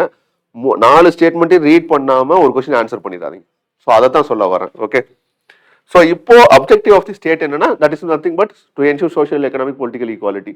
இப்போ ஆர்டிகல் 14 என்ன சொல்லுது, ரைட் டு ஈக்குவாலிட்டின்னு சொல்லியாச்சு. ஓகே, ஆர்டிகல் 14 என்ன சொல்லுதுன்னா the state shall not deny to any person. Any person na it includes both citizen as well as foreigner. யாரா இருந்தாலும் எதை மிஸ் பண்ண கூடாதுன்னா that is state shall not deny to any person equality before law and equal protection of the law ன்னு சொல்லிட்டாங்க. with the territory of India, within the territory of India ன்னு சொல்லி ஒரு லிமிட்டும் கொடுத்துட்டாங்க. ஓகே, இப்போ 14 ரீட் பண்ணும்போது ரெண்டு விஷயம் தெரியுது. ஒன்னு equality before law and equal protection of law. இது அப்ளிகபிள் ஃபார் எனி பர்சன் ஒன்று தெரிஞ்சிருச்சு. ஸ்டேட் தான் இது என்ன பண்ணக்கூடாது, டினை பண்ணக்கூடாது. எதுக்குள்ள, வித்தின் தி டெரிட்டரி ஆஃப் இந்தியாக்குள்ளன்னு ஒன்று சொல்லிட்டாங்க. இப்போ ஈக்குவாலிட்டி பிஃபோர் லானா என்ன? Okay, so equality before law அப்படிங்கிறது it's nothing but it inspired from the British. Okay, so யூகேல இருந்து எடுத்துக்கிட்டது தான். டைசிஸ் ரூல் ஆஃப் லானாலும் ஈக்குவாலிட்டி பிஃபோர் நாளும் ஒன்று தான். தட் இஸ் சட்டத்தின் முன் எல்லோரும் சமம். ஓகே, எந்த ஒரு பாகுபாடும் யாருக்கும் கிடையாது, irrespective of any person. Okay, so ஆனால் அங்கே நம்ம புரிஞ்சுக்கிற வேண்டிய விஷயம் என்ன அப்படின்னு பார்த்தீங்கன்னா இது ஐடென்டிக்கல் ட்ரீட்மெண்ட் கிடையாது, சிமிலாரிட்டி ஃபார்ம் ஆஃப் ட்ரீட்மெண்ட். நான் சொல்றது ஃபார் எக்ஸாம்பிள் புரிஞ்சுக்கிறணும் அப்படின்னா ஒரு ரிசர்வேஷன் பாலிசியே நம்ம எடுத்துக்கலாமே. ஓகே, ஸோ ஃபார் எக்ஸாம்பிள் ஓபிசிக்கு 6 attempts கொடுத்துருக்காங்க யூபிஎஸ்சியில் அப்படின்னா, ஜென்ரல் கேட்டகரிக்கு 9 attempts. ஓகே, ஜென்ரல் கேட்டகரிக்கு 6 அட்டம்ப்ட்ஸ் தான் இருக்கு அப்படின்னா, ஸோ கம்பேரிட்டிவ்லி அதர் பேக்வர்ட் கிளாஸஸை விட general categories are uplifted. Okay, so இவங்களுக்கு முன்னாடி என்ன பண்ணிட்டாங்க அப்படின்னு பார்த்தீங்கன்னா கொஞ்சம் அப்லிஃப்டடாக இருக்காங்க. ஸோ இவங்க அந்த இடத்துக்கு எடுத்துட்டு போகணும் அப்படிங்கிறதுக்காண்டி சர்டன் லெவல் ஆஃப் ப்ரிவிலேஜ் கொடுக்குறாங்கன்னு வச்சுக்கோங்க. ஸோ இது என்னன்னு பார்த்தீங்கன்னா இது ஒரு ஐடென்டிக்கல் ட்ரீட்மெண்ட்டான்னு கேட்டால் கிடையாது. இப்போ இந்த இடத்துல என்னன்னா, இப்போ ஓபிசியில் ஒரு கேட்டகரிக்கு நீங்கள் 9 அட்டம்ப்டும் இன்னொரு கேட்டகரிக்கு 7 அட்டம்ப்டும் கொடுக்குறீங்கன்னா அதுதான் இன்இக்வாலிட்டி. ஜென்ரல் கேட்டகரியில் இருக்கக்கூடிய ஒருத்தருக்கு 5 அட்டம்ப்டும் இன்னொருத்தருக்கு 6 அட்டம்ப்டும் கொடுக்குறீங்கன்னா அதுதான் இன்இக்வாலிட்டி. ஓகே, ஸோ இங்கே என்னன்னா ஒரு சிமிலாரிட்டி ஃபார்ம் ஆஃப் ட்ரீட்மெண்ட்டை தான் என்ஷூர் பண்ணுறாங்க, not identical form of treatment. எல்லாருக்கும் ஒரே மாதிரி இல்லை, சிமிலராக இருக்கக்கூடிய பர்சன்ஸ்க்கு சிமிலர் ஃபார்ம் ஆஃப் ட்ரீட்மெண்ட் தான் கொடுக்குறாங்க. That is it ensured. Okay, so some form of rational discrimination is imposed in the Indian constitution. Okay, so இந்த ரிசர்வேஷன் இதெல்லாம் கொஸ்டின் பண்ணும்போது ஜஸ்டிஃபிகேஷன் பண்ணும்போது நமக்கு இந்த பாயிண்ட்ல மண்டைக்குள்ள ஓடணும். ஓகே, இது இருந்தால் தான் அந்த ஆன்சரை நம்மளால ஜஸ்டிஃபை பண்ண முடியும். அதுக்காண்டி சொல்றது தான் இதெல்லாம். ஓகே, ஸோ அடுத்து பார்க்கலாம். ஸோ அப்போ ஈக்குவாலிட்டி பிஃபோர் லா நமக்கு ஓரளவுக்கு புரிஞ்சிருச்சு. ஆனால் இதில் ஒரு எக்ஸப்ஷன் இருக்கு. இது யாருக்கு எக்ஸப்ஷன் அப்படின்னு பார்த்தீங்கன்னா ஆர்டிகல் 361 சொல்லுது. நிறைய பேர் குழம்பிடுறீங்க. ஆர்டிகல் 14லயே கவர்னருக்கும் பிரசிடென்ட்டுக்கும் எக்ஸப்ஷன் அங்கேயே சொல்லிடுறாங்கன்னு கிடையாது. ஆர்டிகல் 14ஓட line, the state shall not deny any person equality before law and equal protection of law within the territory of India. முடிஞ்சு போச்சு. ஆர்டிகல் 361 தான் சொல்றாங்க பிரசிடென்ட்டுக்கும் கவர்னருக்கும் சர்டன் லெவல் ஆஃப் எக்ஸப்ஷன் இருக்குப்பா அப்படின்னு சொல்லி. அப்போ 361 சொல்லக்கூடிய விஷயங்கள் தான் பிரசிடென்ட்டோ கவர்னரோ எந்த கோர்ட்லையும் அவங்களோட அஃபிஷியல் கெப்பாசிட்டியில பண்ணக்கூடிய பவர்ஸ் அண்ட் டியூட்டிஸ்க்கு ரெஸ்பான்சிபிள் கிடையாது. எந்த ஒரு நோ கிரிமினல் ப்ரொசீடிங்ஸ் எந்த ப்ரொசீடிங்ஸும் அவங்க அந்த பொசிஷன்ல இருக்கும் போது நீங்க எந்த கோர்ட்டுக்கும் அவனை இன்வைட் பண்ணக்கூடாது. அடுத்து, no civil proceedings in which relief is claimed against president and governor when he was in office. இது எதுக்கு பொருந்தாது? இம்பீச்மெண்ட்டுக்கு பொருந்தாது ஃபார் தி பிரசிடென்ட். ஸோ இந்த ஒரு provision it is an exemption. It is giving an exception for the president or governor because that post demands for that concern. Okay, ஆனா இது நான் கொடுக்க வேண்டிய கிளாரிட்டி என்னன்னா, இது ஆர்டிகல் 361 இருக்கு, ஃபண்டமெண்டல் ரைட்ஸ்குள்ள இல்ல. அதை மட்டும் தெரிஞ்சு வச்சுக்கோங்க. ஓகே, அடுத்து போலாம். Equal protection of law. இந்த ஈக்குவல் ப்ரொடெக்ஷன் ஆஃப் லா அப்படிங்கிறது ஈக்குவாலிட்டி பிஃபோர் லா அப்படிங்கிறது ஒரு நெகட்டிவ் கொனோட்டேஷன் சொல்லுவோம். ஏன் அப்படின்னா எந்த விதமான ப்ரிவிலேஜும் யாருக்கும் கொடுக்காத, எல்லாரும் சட்டத்தின் முன் எல்லாரும் சமம் அப்படிங்கிற ஒரு விஷயத்தில் சொல்லும் போது அது ஒரு மாதிரி நெகட்டிவ் கொனோட்டேஷன்ல இருக்கு. அப்படின்னா இந்த ஈக்குவாலிட்டி பிஃபோர் லா அப்படிங்கிறது பாசிட்டிவ் பெர்ஸ்பெக்டிவ்ல இருக்கு. ஏன்னா எல்லாத்தையும் சட்டம் பாதுகாக்கணும். ஸோ எல்லாரையும் சட்டம் பாதுகாக்கணும் அப்படிங்கிறது ஒரு பாசிட்டிவான ஒரு விஷயம் இல்லையா? ஸோ இந்த ஒரு விஷயத்தை எங்க இருந்து இன்கல்கேட் பண்றோம் அப்படின்னா யூஎஸ்ல இருந்து இன்கல்கேட் பண்றோம். ஓகே, எடுத்துக்கிறோம். ஸோ இதை பொறுத்தளவுக்கு இங்கேயும் நான் சேம் லெவல் ஆஃப் ஆர்கியூமெண்ட் தான் அங்க வச்சது. Like should be treated alike. Okay, so டிஸ்கிரிமினேஷனோ இல்லை அஃபர்மேட்டிவ் ஆக்ஷனோ ஒரு இடத்துல தேவைப்படுது அப்படின்னா அதை செஞ்சா தான் எது என்ஷூர் பண்ணப்படும் அப்படின்னா ஈக்குவாலிட்டி என்ஷூர் பண்ண முடியும். அந்த ஈக்குவாலிட்டி எதை என்ஷூர் பண்ணுதுன்னா social and economic equality ensure பண்ணும். ஓகே, ஸோ ஒருத்தருக்கு கொடுக்கக்கூடிய ப்ரிவிலேஜ் ஆர் எனி சப்சிடிஸோ இல்லை எனி ரிசர்வேஷன் பெனிஃபிட்டோ அதை யாரை முன்னேற்றுறதுக்கு ஏற்கனவே அண்டர் ப்ரிவிலேஜாக இருக்கிற ஒருத்தவங்களை நீங்க அடுத்த லெவலுக்கு எடுத்துட்டு போறதுக்கு தான் அதை கொடுக்குறாங்க. அப்போ அந்த இடத்துல இன்இக்வாலிட்டியான்னு கேட்டா it doesn't mean equality. It doesn't mean inequality. It ensures equality where like should be treated alike. Okay, so இது இருந்தா தான் ஈக்குவாலிட்டி இங்க என்ஷூர் பண்ணப்படும். Okay, so protection of law implies equal treatment for person in equal circumstances and also permit differentiation in different circumstances. Okay, so ஒருத்தர் ஒரே லெவல்ல இருக்காங்க அப்படின்னா அவங்களுக்கு ஒரே லெவல் ஆஃப் ட்ரீட்மெண்ட்டை கொடுங்க. ஒருத்தவங்க இன்இக்குவலா இருக்காங்க, மார்ஜினலைஸ்டா இருக்காங்க, இல்ல டிசேபிள்டா இருக்காங்க அப்படின்னா அவங்கள முன்னேற்றி கொண்டு வர்றதுக்கு you have to give some preferences. Okay, why I am insisting this பாயிண்ட்னா ரிசர்வேஷன் எழுதும் போது இதுதான் ஜஸ்டிஃபிகேஷன் பாயிண்ட். ஓகே, ஸோ அடுத்து பார்க்கலாம். ஆர்டிகல் 15. ஓகே, ஸோ இது என்ன சொல்லுது அப்படின்னு பார்த்தீங்கன்னா no person that is prohibition of discrimination on the ground of religion, race, caste, sex or place of birth. Okay, so in sense எந்த ஒரு பர்சனையும் என்ன பண்ணக்கூடாது, டிஸ்கிரிமினேட் பண்ணக்கூடாது. எந்த கண்டிஷன்லனா அவரோட பிறப்பை வச்சோ, அவங்களோட மதத்தை வச்சோ, அவங்க வளர்ந்த விதத்தை வச்சோ, செக்ஸை வச்சோ, தட் இஸ் பாலினத்தை வச்சோ, கேஸ்ட் ஜாதியை வச்சோ நீங்க என்ன பண்ணக்கூடாது, பிரிச்சு பார்க்கக்கூடாது. இதுல வரக்கூடிய ஒரு particular article that is article 15 clause 2 அது யாருக்கானது மட்டும்னா ஒன்லி டு சிட்டிசன்ஸ். ஓகே, இந்த ஒரு பர்டிகுலர் ப்ரொவிஷன் ஸ்டேட்டுக்கு மட்டும் அகேன்ஸ்ட் கிடையாது, ஈவன் பிரைவேட் இண்டிவிஜுவல் வயலேட் பண்ணாலும் வயலேட் பண்ணதான். ஏன்னா இதுல சொல்லக்கூடிய ஒரு விஷயம் என்னன்னு பாத்தீங்கன்னா every citizen shall have access to public places like shops, restaurants, hotels and cinema halls. இதெல்லாம் பப்ளிக் பிளேசஸ். ஓகே, இதெல்லாம் ப்ரொவைடட். அது பிரைவேட்டே ரன் பண்ணாலும் அது பப்ளிக் பிளேசஸ் தான். அப்படி இருக்கக்கூடிய ஒருத்தவங்க இதுல நீங்க என்ன பண்ணக்கூடாது, ஒருத்தரை ரெஸ்ட்ரிக்ட் பண்றீங்க அப்படின்னா that is violation of article 15. Okay, இது வித் ரெஸ்பெக்ட் டு ஆர்டிகல் 15ல சொல்லியிருக்கக்கூடிய விஷயம். இதுல என்ன பண்றாங்க அப்படின்னு பாத்தீங்கன்னா சர்டன் எக்ஸம்ஷன்ஸ் கொடுக்குறாங்க. இன் சென்ஸ் இதுல சில விதி என்ன சொல்றது, சில இடத்துல தளர்த்திக்கலாம் அப்படிங்கிறது தான் இங்க இருக்கக்கூடிய கண்டிஷன். அந்த எக்ஸப்ஷன்ல ஃபர்ஸ்ட் எக்ஸப்ஷன் என்னன்னு பாத்தீங்கன்னா, நீங்க கொடுக்கக்கூடிய special privileges to the women and children கொடுக்குறீங்கன்னு வச்சுக்கோங்களேன், அது it is not on violation. Okay, so 15 class 3ல விமனுக்கோ சில்ட்ரனுக்கோ நீங்க ஒரு ப்ரிவிலேஜ் கொடுக்குறீங்க, ஒரு ஒரு முன்னுரிமை கொடுக்குறீங்கன்னா அது வயலேஷன் கிடையாது. ஏன்னா இந்த இடத்துல கேஸ்ட் ஒரு இதா வச்சிருக்கோம், ப்ரொஹிபிஷன் ஆஃப் டிஸ்கிரிமினேஷன் அந்த ground of religion or race caste செக்ஸ்ன்னு சொல்லும் போது செக்ஸ் வைஸ் ஒருத்தருக்கு நீங்க கொடுக்கக்கூடிய ப்ரிவிலேஜ், ஒரு விமனுக்கு நீங்க கொடுக்கக்கூடிய ப்ரிவிலேஜ் ஒரு மென்னோட ரைட்ஸை வயலேட் பண்ணுது அப்படின்னா அதை என்னன்னு சொல்ல முடியாது. It is violate not on violation of article 15 clause 1 or 2 நீங்க சொல்ல முடியாது. ஏன்னா அங்க எக்ஸப்ஷன் கொடுத்துட்டாங்க. அடுத்த எக்ஸப்ஷன் எங்க வருது அப்படின்னு பாத்தீங்கன்னா ஒரிஜினல் கான்ஸ்டியூஷன்ல இல்ல, எங்க கொண்டு வர்றாங்க அப்படின்னு பாத்தீங்கன்னா 15 கிளாஸ் 4 ஃபர்ஸ்ட் அமெண்ட்மெண்ட் ஆக்ட்ல கொண்டு வர்றாங்க. இங்க அவங்க சொல்ற விஷயம் என்னன்னா any special provision, okay note it down, any special provision for the advancement of any social and educationally backward classes of citizens or for the scheduled caste and scheduled tribes under article 15 class 4 அது என்னன்னு சொல்ல முடியாது அப்படின்னா it is not considered to be an violation of 15 class 1 and 2 னு சொல்ல முடியாது. ஏதாச்சும் ஒரு ஸ்பெஷல் ப்ரொவிஷன் யாரை முன்னேற்றுறதுக்கு for the upliftment of social and educationally backward class பீப்புள்ஸையோ ஷெட்யூல் காஸ்டையோ ஷெட்யூல் ட்ரைப்ஸையோ நீங்க கொண்டு வரீங்க அப்படின்னா அது யாரோட இன்னொருத்தரோட ப்ரொவிஷன் ஒருத்தரோட தான் பறிக்கப்படுது அப்படின்னா அது it is not considered to be an violation of the constitution அப்படிங்கிறது 15 கிளாஸ் 4 சொல்லிடுறாங்க.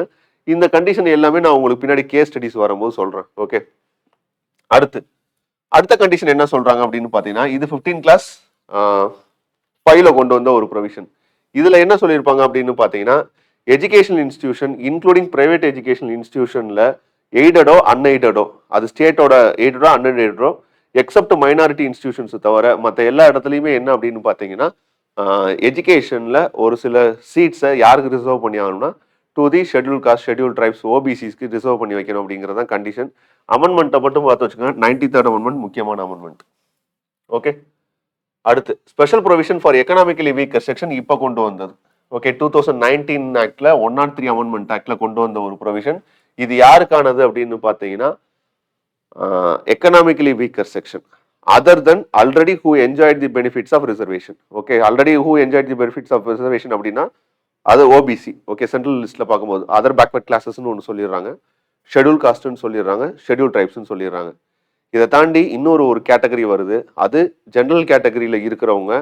இதுல யாரு economically weaker section. Okay, so economically weaker section இதுக்கு முன்னாடி பார்த்தது சோஷியல் அண்ட் எஜுகேஷனலி பேக்வர்ட்னஸ், இப்போ பார்க்கறது எக்கனாமிக் பேக்வர்ட்னஸ். இந்த எக்கனாமிக் பேக்வர்ட்னஸ் யாருக்கு அப்படின்னா யாரெல்லாம் இந்த ஓபிசி எஸ்சி எஸ்டிஸ்ல என்ஜாய் பண்ணிக்கிட்டு இருக்காங்களோ அவங்கள தவிர யாரெல்லாம் other section of the society இருக்காங்களோ அவங்கள யார் எக்கனாமிக்கலி வீக்கரோ அவங்கள ஐடென்டிஃபை பண்ணி அவங்களுக்கான ஒரு ஸ்பெஷல் ப்ரொவிஷனை கொண்டு வந்தா அப்படி கொண்டு வரக்கூடிய ஸ்பெஷல் ப்ரொவிஷன் எதை வயலேட் பண்ணாதுன்னு சொல்றாங்க, ஆர்டிகல் 15 கிளாஸ் 1ஐயும் 2ஐயும் வயலேட் பண்ணாதுன்னு சொல்றாங்க.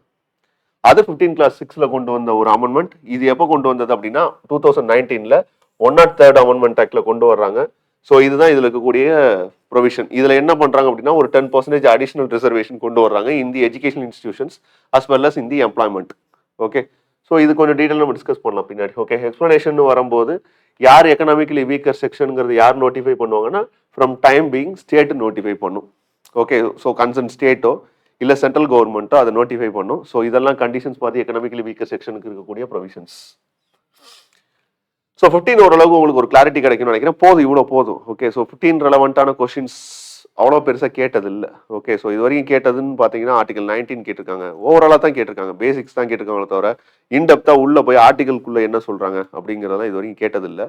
நம்மளோட பேசிக் அண்டர்ஸ்டாண்டிங்காண்டி தான் இந்த விஷயங்கள்லாம் புரிஞ்சுக்கிற வேண்டியதாக இருக்குது. ஓகே, ஸோ ஆர்டிகல் 16 அப்படிங்கிறது it's nothing but it ensures equality of opportunity in the public employment. So government சர்வீசஸில் எம்ப்ளாய்மெண்ட்டில் ஈக்குவல் ஆப்பர்ச்சுனிட்டி என்ஷூர் பண்ணணும் அப்படிங்கிறது தான். இந்த ஒரு ரைட்ஸும் யாருக்கானது தான்னு பார்த்தா ஒன்லி ஃபார் தி சிட்டிசன் தான், not for all. Okay, so இந்த ரைட்ஸும் ஒன்லி ஃபார் தி சிட்டிசன் தான். ஸோ இதில் ஃபர்ஸ்ட் ப்ரொவிஷன் என்ன சொல்றாங்க, there shall be equality of opportunity for all citizens in matters relating to employment of appointment to any office under the state. Okay, so அப்போ public employment தான், not state. Okay, private இண்டிவிஜுவல்ஸ்க்கு against private இன்ஸ்டிடியூஷன்ல இதெல்லாம் follow பண்ணும் dictate பண்ண முடியாது. Okay, so private இன்ஸ்டிடியூஷன்ஸ்ல நீங்க ரிசர்வேஷன்லாம் அடாப்ட் பண்ணோம். So you cannot able to dictate it. Okay, some provisions இந்த அதர் ஸ்டேட்ஸ்ல வந்துகிட்டு தான் இருக்கு. ஓகே, ஸோ ஆனால் அதுக்குள்ள கன்சிடரேஷன் வேணா நம்ம இதுக்குள்ளே இருந்துக்கலாம். ஓகே, அடுத்த கண்டிஷன் என்ன சொல்றாங்க? No citizen shall on grounds of only of religion, race, caste, sex, descent, place of birth, residence or any of them be ineligible for or discrimination against respect of any employment or office under the state. Okay, so இந்த கண்டிஷன்ஸ்லாம் ஒருத்தர் என்ன பண்ணக்கூடாது, discriminate பண்ணக்கூடாதுன்னு சொல்லிட்டாங்க. ஆனால் இதுலேயும் சில எக்ஸம்ஷன்ஸ் கொடுக்குறாங்க. எப்படி 15 கிளாஸ் 1, 2 ரெஸ்ட்ரிக்ஷன்ஸை பற்றி பேசுதோ, ஆனால் அதில் எக்ஸம்ஷனை பற்றி அடுத்து வரக்கூடிய கண்டிஷன்ஸ் பேசிக்கிட்டே போகுதோ, அதே மாதிரி தான் இங்கேயும் அடுத்தடுத்து வரக்கூடிய கண்டிஷன்ஸ் எக்ஸம்ஷன்ஸ் ஆட் பண்ணிக்கிட்டே இருக்கு. அப்படி அடுத்த எக்ஸம்ஷன் என்ன இன்க்ளூட் பண்ணுறாங்க அப்படின்னு பார்த்தீங்கன்னா, இது 16 கிளாஸ் 3ல கொண்டு வந்த ரெஸ்ட்ரிக்ஷன், தட் இஸ் எக்ஸம்ஷன். இப்போ இங்கே என்ன சொல்லிடுறாங்க, பிளேஸ் ஆஃப் பர்த்தோ இல்லை ரெசிடென்ஸையோ ஒரு கண்டிஷனாக வச்சுக்கிட்டு நீங்க என்ன பண்ணக்கூடாது அப்படின்னா, ஒருத்தர் டிஸ்கிரிமினேட் பண்ணக்கூடாது, ஒருத்தருக்கு ஸ்பெஷல் ப்ரிவிலேஜஸ் கொடுக்கக்கூடாதுன்னு சொல்லிடுறாங்க. ஆனா இந்த 16 கிளாஸ் 3ல ஒரு எக்ஸம்ஷன் கொடுக்குறாங்க, ரெசிடென்ஸை ஒரு கண்டிஷனா வச்சுக்கப்பான்னு சொல்றாங்க. எங்க அப்படின்னு பார்த்தீங்கன்னா, பார்லிமெண்ட் தான் பண்ண முடியாது. Okay, so parliament can prescribe residence as a condition for certain employment or appointment in the state or union territory or local authority or other authority. இது எதுக்காக அப்படின்னு பார்த்தீங்கன்னா, லோக்கல் கண்டிஷனை பெட்டரா புரிஞ்சுக்கிற கூடிய விஷயங்கள் யாருக்கு இருக்கும்னா, அங்க இருக்கக்கூடிய லோக்கல் பீப்புளுக்கு தான் இருக்கும். அப்போ ஒரு சில எம்ப்ளாய்மெண்ட்ல அங்க இருக்கக்கூடிய லோக்கல் எம்ப்ளாய்மெண்ட்ல ரெசிடென்ஸு இல்லை லோக்கல் ரெசிடென்ஸை ஒரு கண்டிஷனை வச்சு ஒரு எம்ப்ளாய்மெண்ட் ஆப்பர்ச்சுனிட்டி ஜென்ரேட் பண்ண முடியுமானா அதுக்கு ஸ்டேட் பெர்மிட் பண்ணுது. ஆனால் அப்படி ஒரு விஷயத்த பண்ணுறதா இருந்தால் அது யார் தான் பண்ண முடியும்னா பார்லிமெண்ட் தான் பண்ண முடியும், ஸ்டேட் லெஜிஸ்லேச்சர் பண்ண முடியாது. ஓகே, ஸோ அதை கண்டிஷனுக்குள்ளே கொண்டு வந்துடுறாங்க. அடுத்து 16 கிளாஸ் 4 என்ன சொல்கிறாங்க, இது ரிசர்வேஷனுக்கான ஒரு provision. Okay, the state can provide reservation of appointment or post in favor of any backward class that is not adequately represented in the state. Okay, so இது வித் ரெஸ்பெக்ட் டு 16 கிளாஸ் 4ல கொண்டு வந்தது. Economically weaker section நம்ம already பார்த்துறோம், 103rd amendment ஆக்ட்ல கொண்டு வந்துட்டாங்க.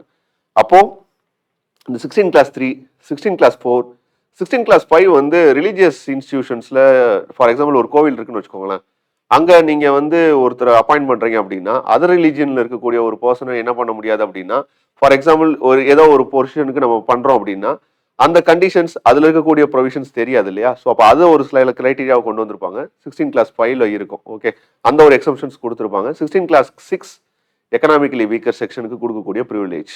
Okay, privilege அப்படிங்கிறது it is nothing but you are giving some opportunity for them to uplift.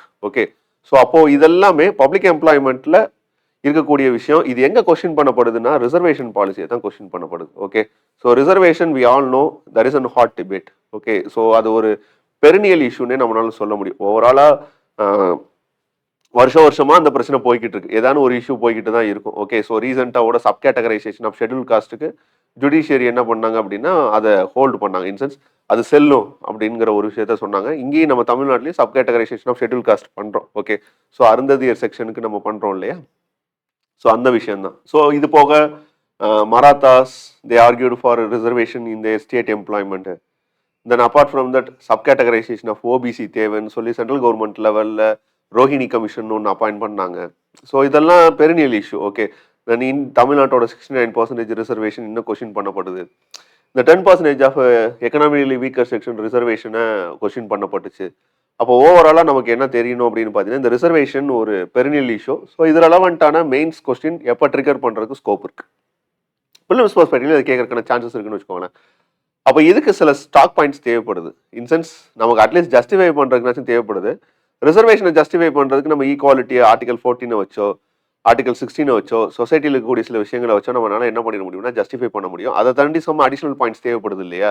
So அந்த விஷயங்களையும் ரிசர்வேஷனை ஓவர் கம் பண்ணி பப்ளிக் எம்ப்ளாய்மெண்ட்டை தாண்டி சொசைட்டியில் மற்ற விஷயங்களை டெவலப் பண்ணுறது மூலமாக எப்படி இந்த ரிசர்வேஷனுக்கான ஒரு டிமாண்ட் குறையிறதுக்கான ஸ்கோப் இருக்குது அப்படிங்கிறதையும் பார்க்கணும். ஏன்னா பப்ளிக் எம்ப்ளாய்மெண்ட்டை நம்ம பிலீவ் பண்ணி இருக்கிறதுனால அதை ஒரு ப்ரொவிஷனாக வச்சிருக்கிறதுனால வரக்கூடிய இஷ்யூ. அப்போ ஓவராலாக அதர் எம்ப்ளாய்மெண்ட்ஸ் லைக் ப்ரைவேட் எம்ப்ளாய்மெண்ட்டோ இல்லை ஒரு ஆண்டர்பிரினர்ஷிப்போ டெவலப் ஆகாமல் போகிறத ஒரு கண்டிஷனாக வச்சுக்கிட்டு அந்த சைடு ரூட் பண்ணுறதுக்கு நம்ம என்னெல்லாம் ப்ரொவிஷன்ஸ் பண்ணணும் அப்படிங்கிறதையும் இது இங்கே ஃபோக்கஸ் பண்ண வேண்டியதாக இருக்குது.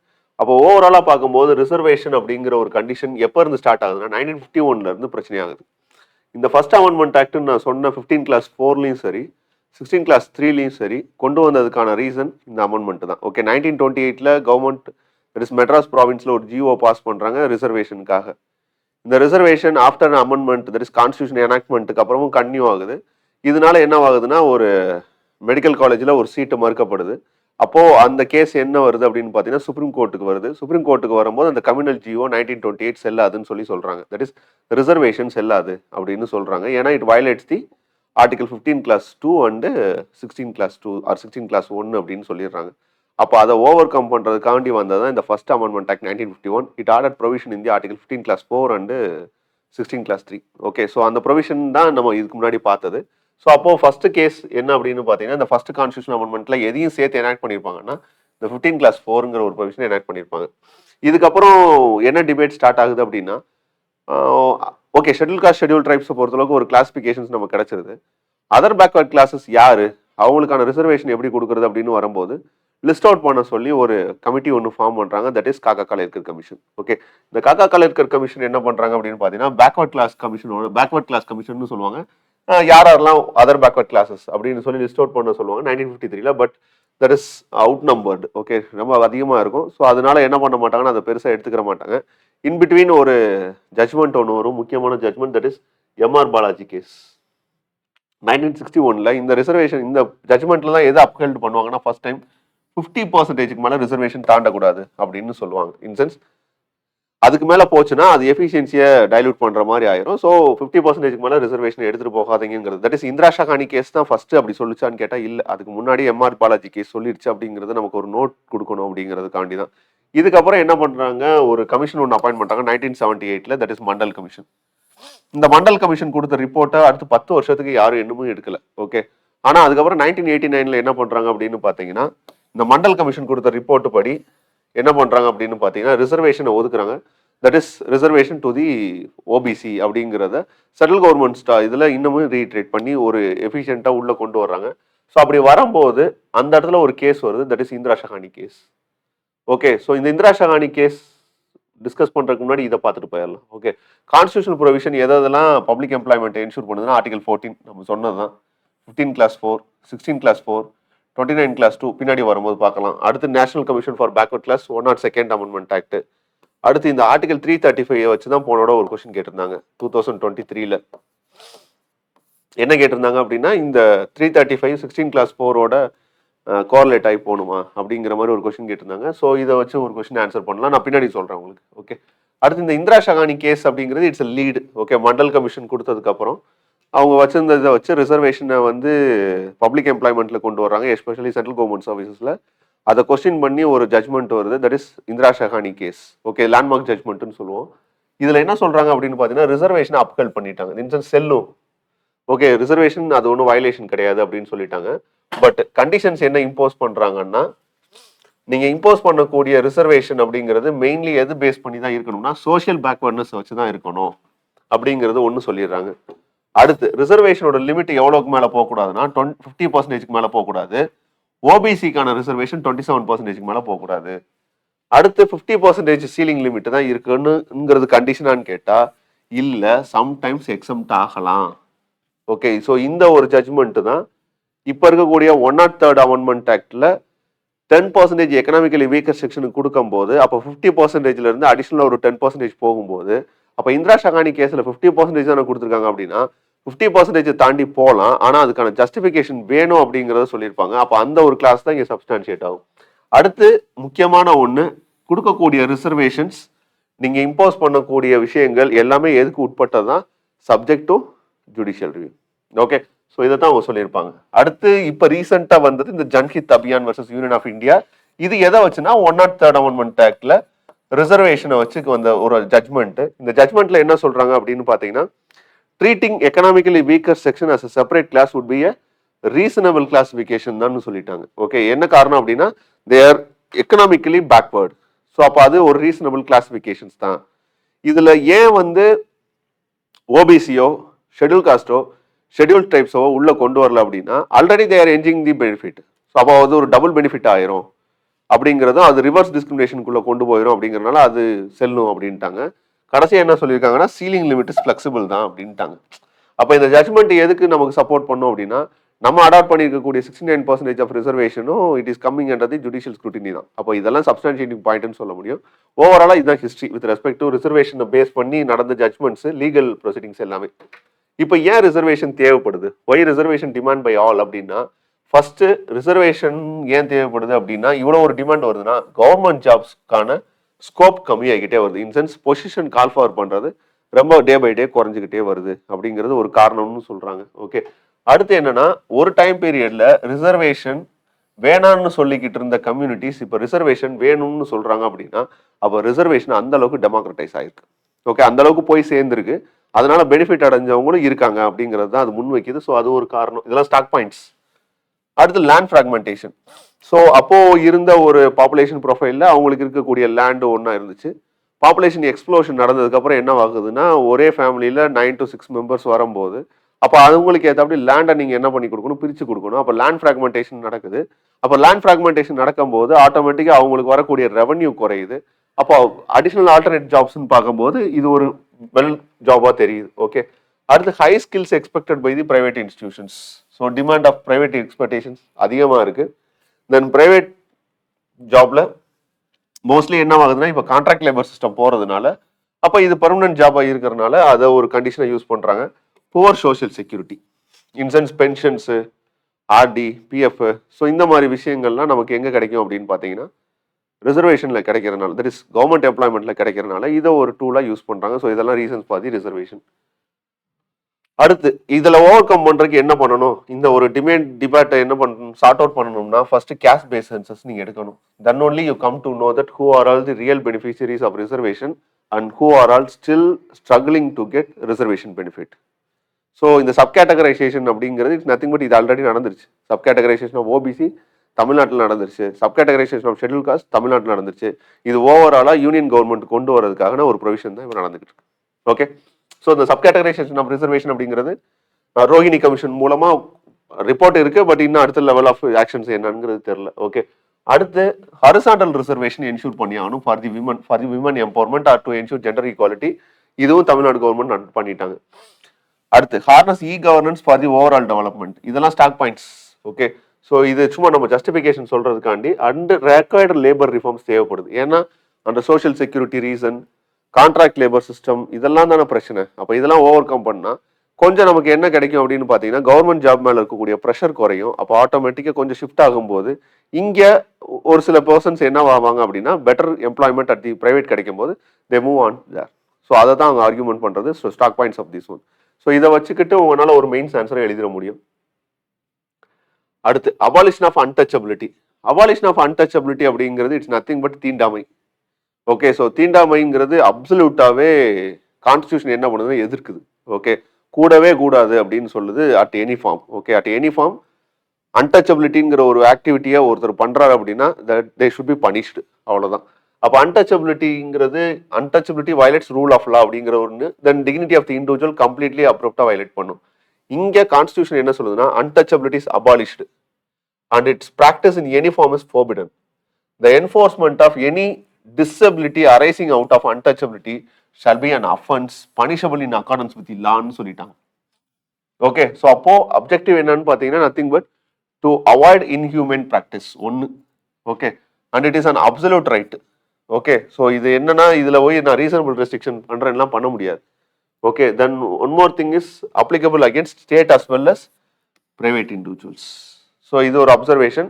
என்ஃபோர்ஸ்மெண்ட் ஆஃப் லா அப்படிங்கிறது இப்போ இந்த லா இருக்குல்ல, இந்த லா இப்போ நடைமுறையில் என்ன இருக்குன்னா, ஒன்று ப்ரொடெக்ஷன் ஆஃப் சிவில் ரைட்ஸ் ஆக்ட்னு ஒன்று இருக்கு, இன்னொன்று SC/STs அட்ராசிட்டிஸ் ஆக்ட் 1989 ஒன்று இருக்கு. ஓகே, ஸோ இந்த ரெண்டு ஆக்ட் வந்து வித் ரெஸ்பெக்ட் டு அன்டச்சபிலிட்டிக்கு அகேன்ஸ்டா இம்போஸ் பண்ணக்கூடிய ஆக்ட். ஓகே, இது வித் ரெஃபரன்ஸ் டு அன்டச்சபிலிட்டி. இதை வச்சு ஒரு கொஸ்டின் கேட்டிருக்காங்களான்னு கேட்டால், அன்டச்சபிலிட்டி எந்த பார்ட் ஆஃப் தி ஃபண்டமெண்டல் ரைட்ஸில் இருக்குன்னு ஒரு கொஸ்டின் ரீசெண்டாக இருந்துச்சு. ஓகே, அது ரைட் டு ஈக்வாலிட்டி அப்படிங்கிறத சொல்லிடலாம். Okay, so with this another one is Article 18 abolition of titles.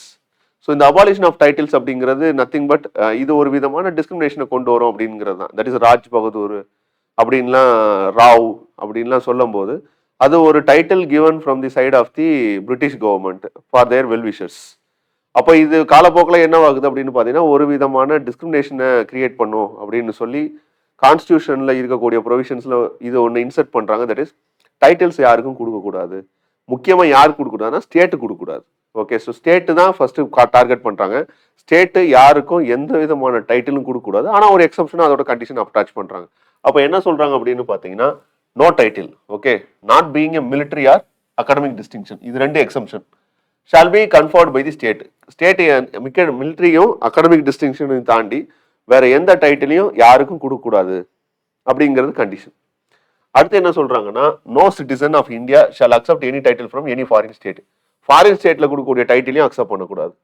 அடுத்த கண்டிஷன் என்ன சொல்றாங்கன்னா, யாராச்சும் ஒருத்தர் no person who is not a citizen of India, okay பரவாயில்ல, பட் இந்தியாவில் இருக்கக்கூடிய பப்ளிக் ஆஃபீஸஸ்ல இல்ல ட்ரஸ்ட்ல இருக்காங்க அப்படின்னா, that is while he hold any office of profit or trust under the state accept without the consent of the president இல்லாம எந்த டைட்டிலையும் வாங்கக்கூடாது. அவங்க ஈவன் சிட்டிசன் ஆஃப் இந்தியா இல்லாட்டினாலும் சரி. ஆனா இந்தியாவில் இருக்கக்கூடிய ஒரு ஆஃபீஸ் ஆஃப் ப்ராஃபிட், இங்க இருக்கக்கூடிய ஒரு கவர்மெண்ட் போஸ்ட்ல அவங்க இருக்காங்க அப்படின்னா எந்த சூழ்நிலையும் அவங்க அந்த டைட்டிலை என்ஜாய் பண்ணக்கூடாது பிரசிடென்ட்டோட கன்சென்ட் இல்லாம. அடுத்த கண்டிஷன் என்ன சொல்றாங்க, no person holding any office of profit or trust under the state shall without consent of the president accept any present emolument office of any kind form or under any foreign state. So இது ஒரு கண்டிஷனா சொல்லிடுறாங்க. Okay, இதெல்லாம் read பண்ணாலே ஓரளவுக்கு உங்களுக்கு புரியும், self ரீடா தான் இருக்கும். ஓகே, ஸோ அப்சர்வேஷன் பார்த்தா it operates only against the state தான். எது exemption, military or academic distinction இதுக்குள்ள வராது. சோஷியல் இதுக்காண்டி சர்வீஸ்க்காண்டி நீங்க கொடுக்கக்கூடியதை என்னன்னு ட்ரீட் பண்ண முடியாது அப்படின்னா டைட்டில்னு ட்ரீட் பண்ண முடியாது. They are considered to be award. So Padma Bhushan, Padma Vibhushan இப்படிலாம் சொல்றோம் இல்லையா, இது எதுல ஜஸ்டிஃபை பண்றாங்கன்னா S P Anand versus union of India கேஸ்ல ஜஸ்டிஃபை பண்றாங்க 1995ல. ஆனா இந்த டைட்டில் தட் இஸ் இந்த அவார்டை நீங்க என்னவா யூஸ் பண்ண முடியாதுன்னா ப்ரிஃபிக்ஸாவோ சஃபிக்ஸாவோ யூஸ் பண்ணக்கூடாது அப்படிங்கிறது தான் கண்டிஷன்ஸ். இது with respect to abolition of titles. Okay, so right to equality இது வரைக்கும் நம்ம கம்ப்ளீட் பண்ணியிருக்கோம். ஓகே, அடுத்து நம்ம போக வேண்டிய விஷயம் எதுனா right to freedom. Okay, so right to freedom அப்படிங்கிறது it's nothing but also called liberty. Okay, so ஃப்ரீடம்னாலும் லிபர்ட்டினாலும் ஒன்று தான். ஏன்னா கான்ஸ்டியூஷன்ல அங்க ஃபண்டமெண்டல் பிரியாம்பிள் ரீட் பண்ணும்போது liberty of thought, belief, expression, faith and worship அப்படின்னு படிச்சிருப்போம். ஓகே, ஸோ அப்போ ப்ரியாம்பிள்ல வரக்கூடிய லிபர்ட்டினாலும் இங்க வரக்கூடிய ரைட் டு ஃப்ரீடம்னாலும் ஒன்று தான். அங்க டிஸ்கஸ் பண்ண அதே விஷயம் தான் இங்க ரெண்டு பாயிண்ட் ஆஃப் வியூல, one is absence of constraints, another one is on one self, that is equal free ability of the people to express them self. Okay, so ஒன்று நெகட்டிவ் கொனோட்டேஷன் எது அப்படின்னா இந்த ஆப்சன்ஸ் ஆஃப் கன்ஸ்ட்ரெயின்ட்ஸ் நீங்க சொல்றது ஒருத்தர் மேல நீங்க இம்போஸ் பண்ணக்கூடிய restriction. On the other side இந்த எக்ஸ்பிரஸ் ஒன் செல்ஃப் ஃபுல்லி அப்படிங்கிறது அவருக்கு கொடுக்கக்கூடிய opportunity.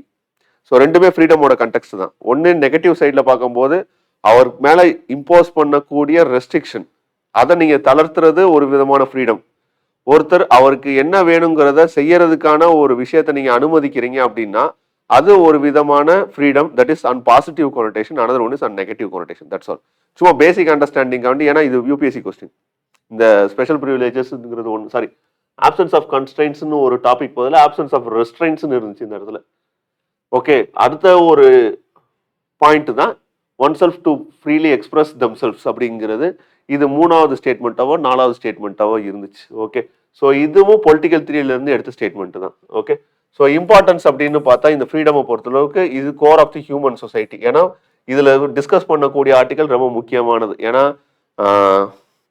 Freedom of speech and எக்ஸ்பிரஷனை பற்றி பேசியிருப்பாங்க, ஃப்ரீடம் ஆஃப் மூவ்மெண்ட்டை பற்றி பேசியிருப்பாங்க, ஃப்ரீடம் ஆஃப் அசோசியேஷனை பற்றி பேசியிருப்பாங்க, ஆர்பிட்டரி அரெஸ்ட்டை பற்றி பேசியிருப்பாங்க, டிடென்ஷனை பற்றி பேசியிருப்பாங்க. ஸோ இந்த கண்டிஷன்ஸ் எல்லாமே என்ன அப்படின்னு பார்த்தீங்கன்னா it is core of the human society தான். ஏன்னா இது இல்லை அப்படின்னா இந்த ரைட்ஸ் நீங்கள் கன்ஃபர் பண்ணுறீங்க அப்படின்னா என்டையர் ரைட்ஸும் அங்கே என்ன ஆகும்னா வித்ஹெல்ட் ஆயிரும். ஓகே, ஸோ அப்போ இது எதையும் என்ஷூர் பண்ணுது அப்படின்னா இதெல்லாம் டிக்னிட்டி ஆஃப் ஹியூமன் லைஃப்னா பேசிக் ஸ்டாக் பாயிண்ட்ஸ் தான். Okay, so two rights then இதுல they are imposing certain reasonable restriction. இந்த ஜான் ஸ்டூவர்ட் மில்லோட ஹார்ம் பிரின்சிபல் அப்படிங்கிறது ரீசனபிள் ரெஸ்ட்ரிக்ஷன் எந்த அளவுக்கு இருக்கணும் அப்படின்னு சொல்லி அவர் ஜஸ்டிஃபை பண்ணியிருப்பார். மேபி இது உங்களுக்கு மெயின்ஸ் பாயிண்ட் ஆஃப் வியூ ஆகும்னு சொல்லி இந்த பாயிண்ட்டை போட்டிருக்கேன். இந்த ஹார்ம் பிரின்சிபல்ல அவர் சொல்ற விஷயம் என்னன்னா, எது ரீசனபிள் ரெஸ்ட்ரிக்ஷனா ஒருத்தர் மேல இம்போஸ் பண்ண முடியும்னா ஒருத்தர் செய்யக்கூடிய ஆக்டிவிட்டி அது அவரை மட்டுமே பாதிக்கப்படுது அப்படின்னா அதுல நீங்க எந்த விதமான ரெஸ்ட்ரிக்ஷன் இம்போஸ் பண்ண முடியாது. ஆனா அவர் செய்யக்கூடிய ஆக்டிவிட்டி சொசைட்டி எப்போ பாதிக்குதோ அப்போ அவர் மேல ரீசனபிள் இன்ஸ்ட்ரக்ஷன் யூஸ் பண்ண முடியும். For example smoking is injurious to health, okay fine. இதே இது அவரோட பர்சனலா அவரோட வீட்டில் யாரும் இல்லாத ஒரு இடத்துல தனிமையில ஸ்மோக் பண்ணுறாரு அப்படின்னா தட் இஸ் நாட் ராங். இதே இது ஒரு பப்ளிக் பிளேஸில் அவர் ஸ்மோக் பண்ணுறாரு அப்படின்னா it will affect others, that's why it is restricted. Okay, so public பிளேஸில் குடிக்கக்கூடாது அப்படின்னு சொல்கிறதுக்கான காரணம் இங்கே ஹார்ம் பிரின்சிபல் அப்ளை ஆகுது. ஏன்னா அது அவரை மட்டுமே பாதிக்கப்படுறது. ஸோ அது அவருக்கு அவர் ரிஸ்க் எடுத்துக்கிறாரு. பட் ஓவராலாக சொசைட்டியை பாதிக்கப்படும் போது அங்கே ரீசனபிள் ரெஸ்ட்ரிக்ஷன் இம்போஸ் பண்ணி ஆகணும். ஸோ இங்கே இருக்கக்கூடிய ரைட் டு ஃப்ரீடமுக்கும் சர்டன் ரீசனபிள் ரெஸ்ட்ரிக்ஷன்ஸ் இருக்கு. அப்படி கான்ஸ்டியூஷன் ப்ரொவிஷன்ஸில் ரைட் டு ஃப்ரீடம் எங்கேருந்து ஸ்டார்ட் ஆகுதுன்னா ஃப்ரம் ஆர்டிகல் 19 to 22 வரைக்கும் இருக்கு. ஓகே, அப்போ ஆர்டிகல் 19 என்ன சொல்லுது அப்படின்னா இது ஒன்லி அவைலபிள் டு சிட்டிசன்ஸ் தான். இதுல மொத்தம் 6 ரைட்ஸை கேரண்டி பண்றாங்க. ஒன்னு freedom of speech and expression. another one is freedom to assemble peacefully without arms. another one is form association or unions and move freely throughout the territory of India and reside and settle in any part of the territory of India, practice any profession or carry on any occupation, trade and business. So ஞாபகம் வச்சுக்கோங்க, freedom of speech and expression ரெண்டு இருக்கு. ரெண்டும் பண்ணி என்ன பண்றாங்கன்னு சும்மா வச்சுக்கிறக்காண்டி சொல்றேன். ஒருத்தரை பேசி தான் என்ன பண்ண முடியும்னா ஒரு இடத்துல அசம்பிள் ஆக்க முடியும். அப்படி அசம்பிள் ஆனாங்கன்னா தான் அவங்களால அசோசியேஷன் ஃபார்ம் பண்ண முடியும். அப்படி அசோசியேஷன் ஃபார்ம் பண்றவங்க ஃப்ரீயா மூவ் பண்றாங்க. எதுக்காக அப்படின்னா எங்கேயாச்சும் ஒரு இடத்துல செட்டில் ஆகிறதுக்கு. அப்படி செட்டில் ஆயிட்டாங்கன்னா அவங்களுக்கு தொழில் பண்றதுக்கு ஏதாச்சும் ஒன்று பண்ணணும். So practice any profession. இந்த மாதிரி லாஜிக்கெல்லாம் ஞாபகம் வச்சுக்கோங்க. மேபி இதெல்லாம் இன்டெப்தா உள்ள போய் கேட்கறதுக்கான ஸ்கோப் இருக்கான்னு கேட்டா கிடையாது. But at least for our better understanding. Okay, so questions வருது அப்படின்னா ஒரு தடவை mains question freedom of speech and expression வச்சு கேட்டாங்க. ஒரு தடவை with respect to peacefully assemble வச்சு கேட்டிருக்காங்க. ஓகே, ஸோ அதனால சொல்றேன். ஓகே, ஸோ மெயின்ஸ் பெர்ஸ்பெக்டிவ்ல வரும்போது அதை அட்ரஸ் பண்றதுக்கான ஸ்கோப் இவ்வளவுதான். அடுத்து பார்த்தா ஒரு பர்டிகுலர் ஆர்டிக்கல் மட்டும் என்ன பண்ணிட்டாங்கன்னா எடுத்துட்டாங்க. That is right to property அப்படிங்கிற ஒரு விஷயத்த எந்த அமெண்ட்மெண்ட்லனா article 44th amendment act of 1978 எடுத்துட்டாங்க. ஓகே, ஸோ அப்போ இன்னைக்கு ரைட் டு ப்ராப்பர்ட்டியோட ஸ்டேட்டஸ் என்ன அப்படின்னு பார்த்தீங்கன்னா அது ஒரு லீகல் ரைட்டு தான். ஸோ அது எங்கே கொண்டு வச்சிருக்காங்கன்னா ஆர்டிகல் 300A கொண்டு வச்சிருப்பாங்க. ஓகே, ஆர்டிகல் 300A கொண்டு வச்சிருப்பாங்க. அது என்ன சொல்லுதுன்னா no person shall be deprived of his property save by authority of law அப்படின்னு சொல்றது.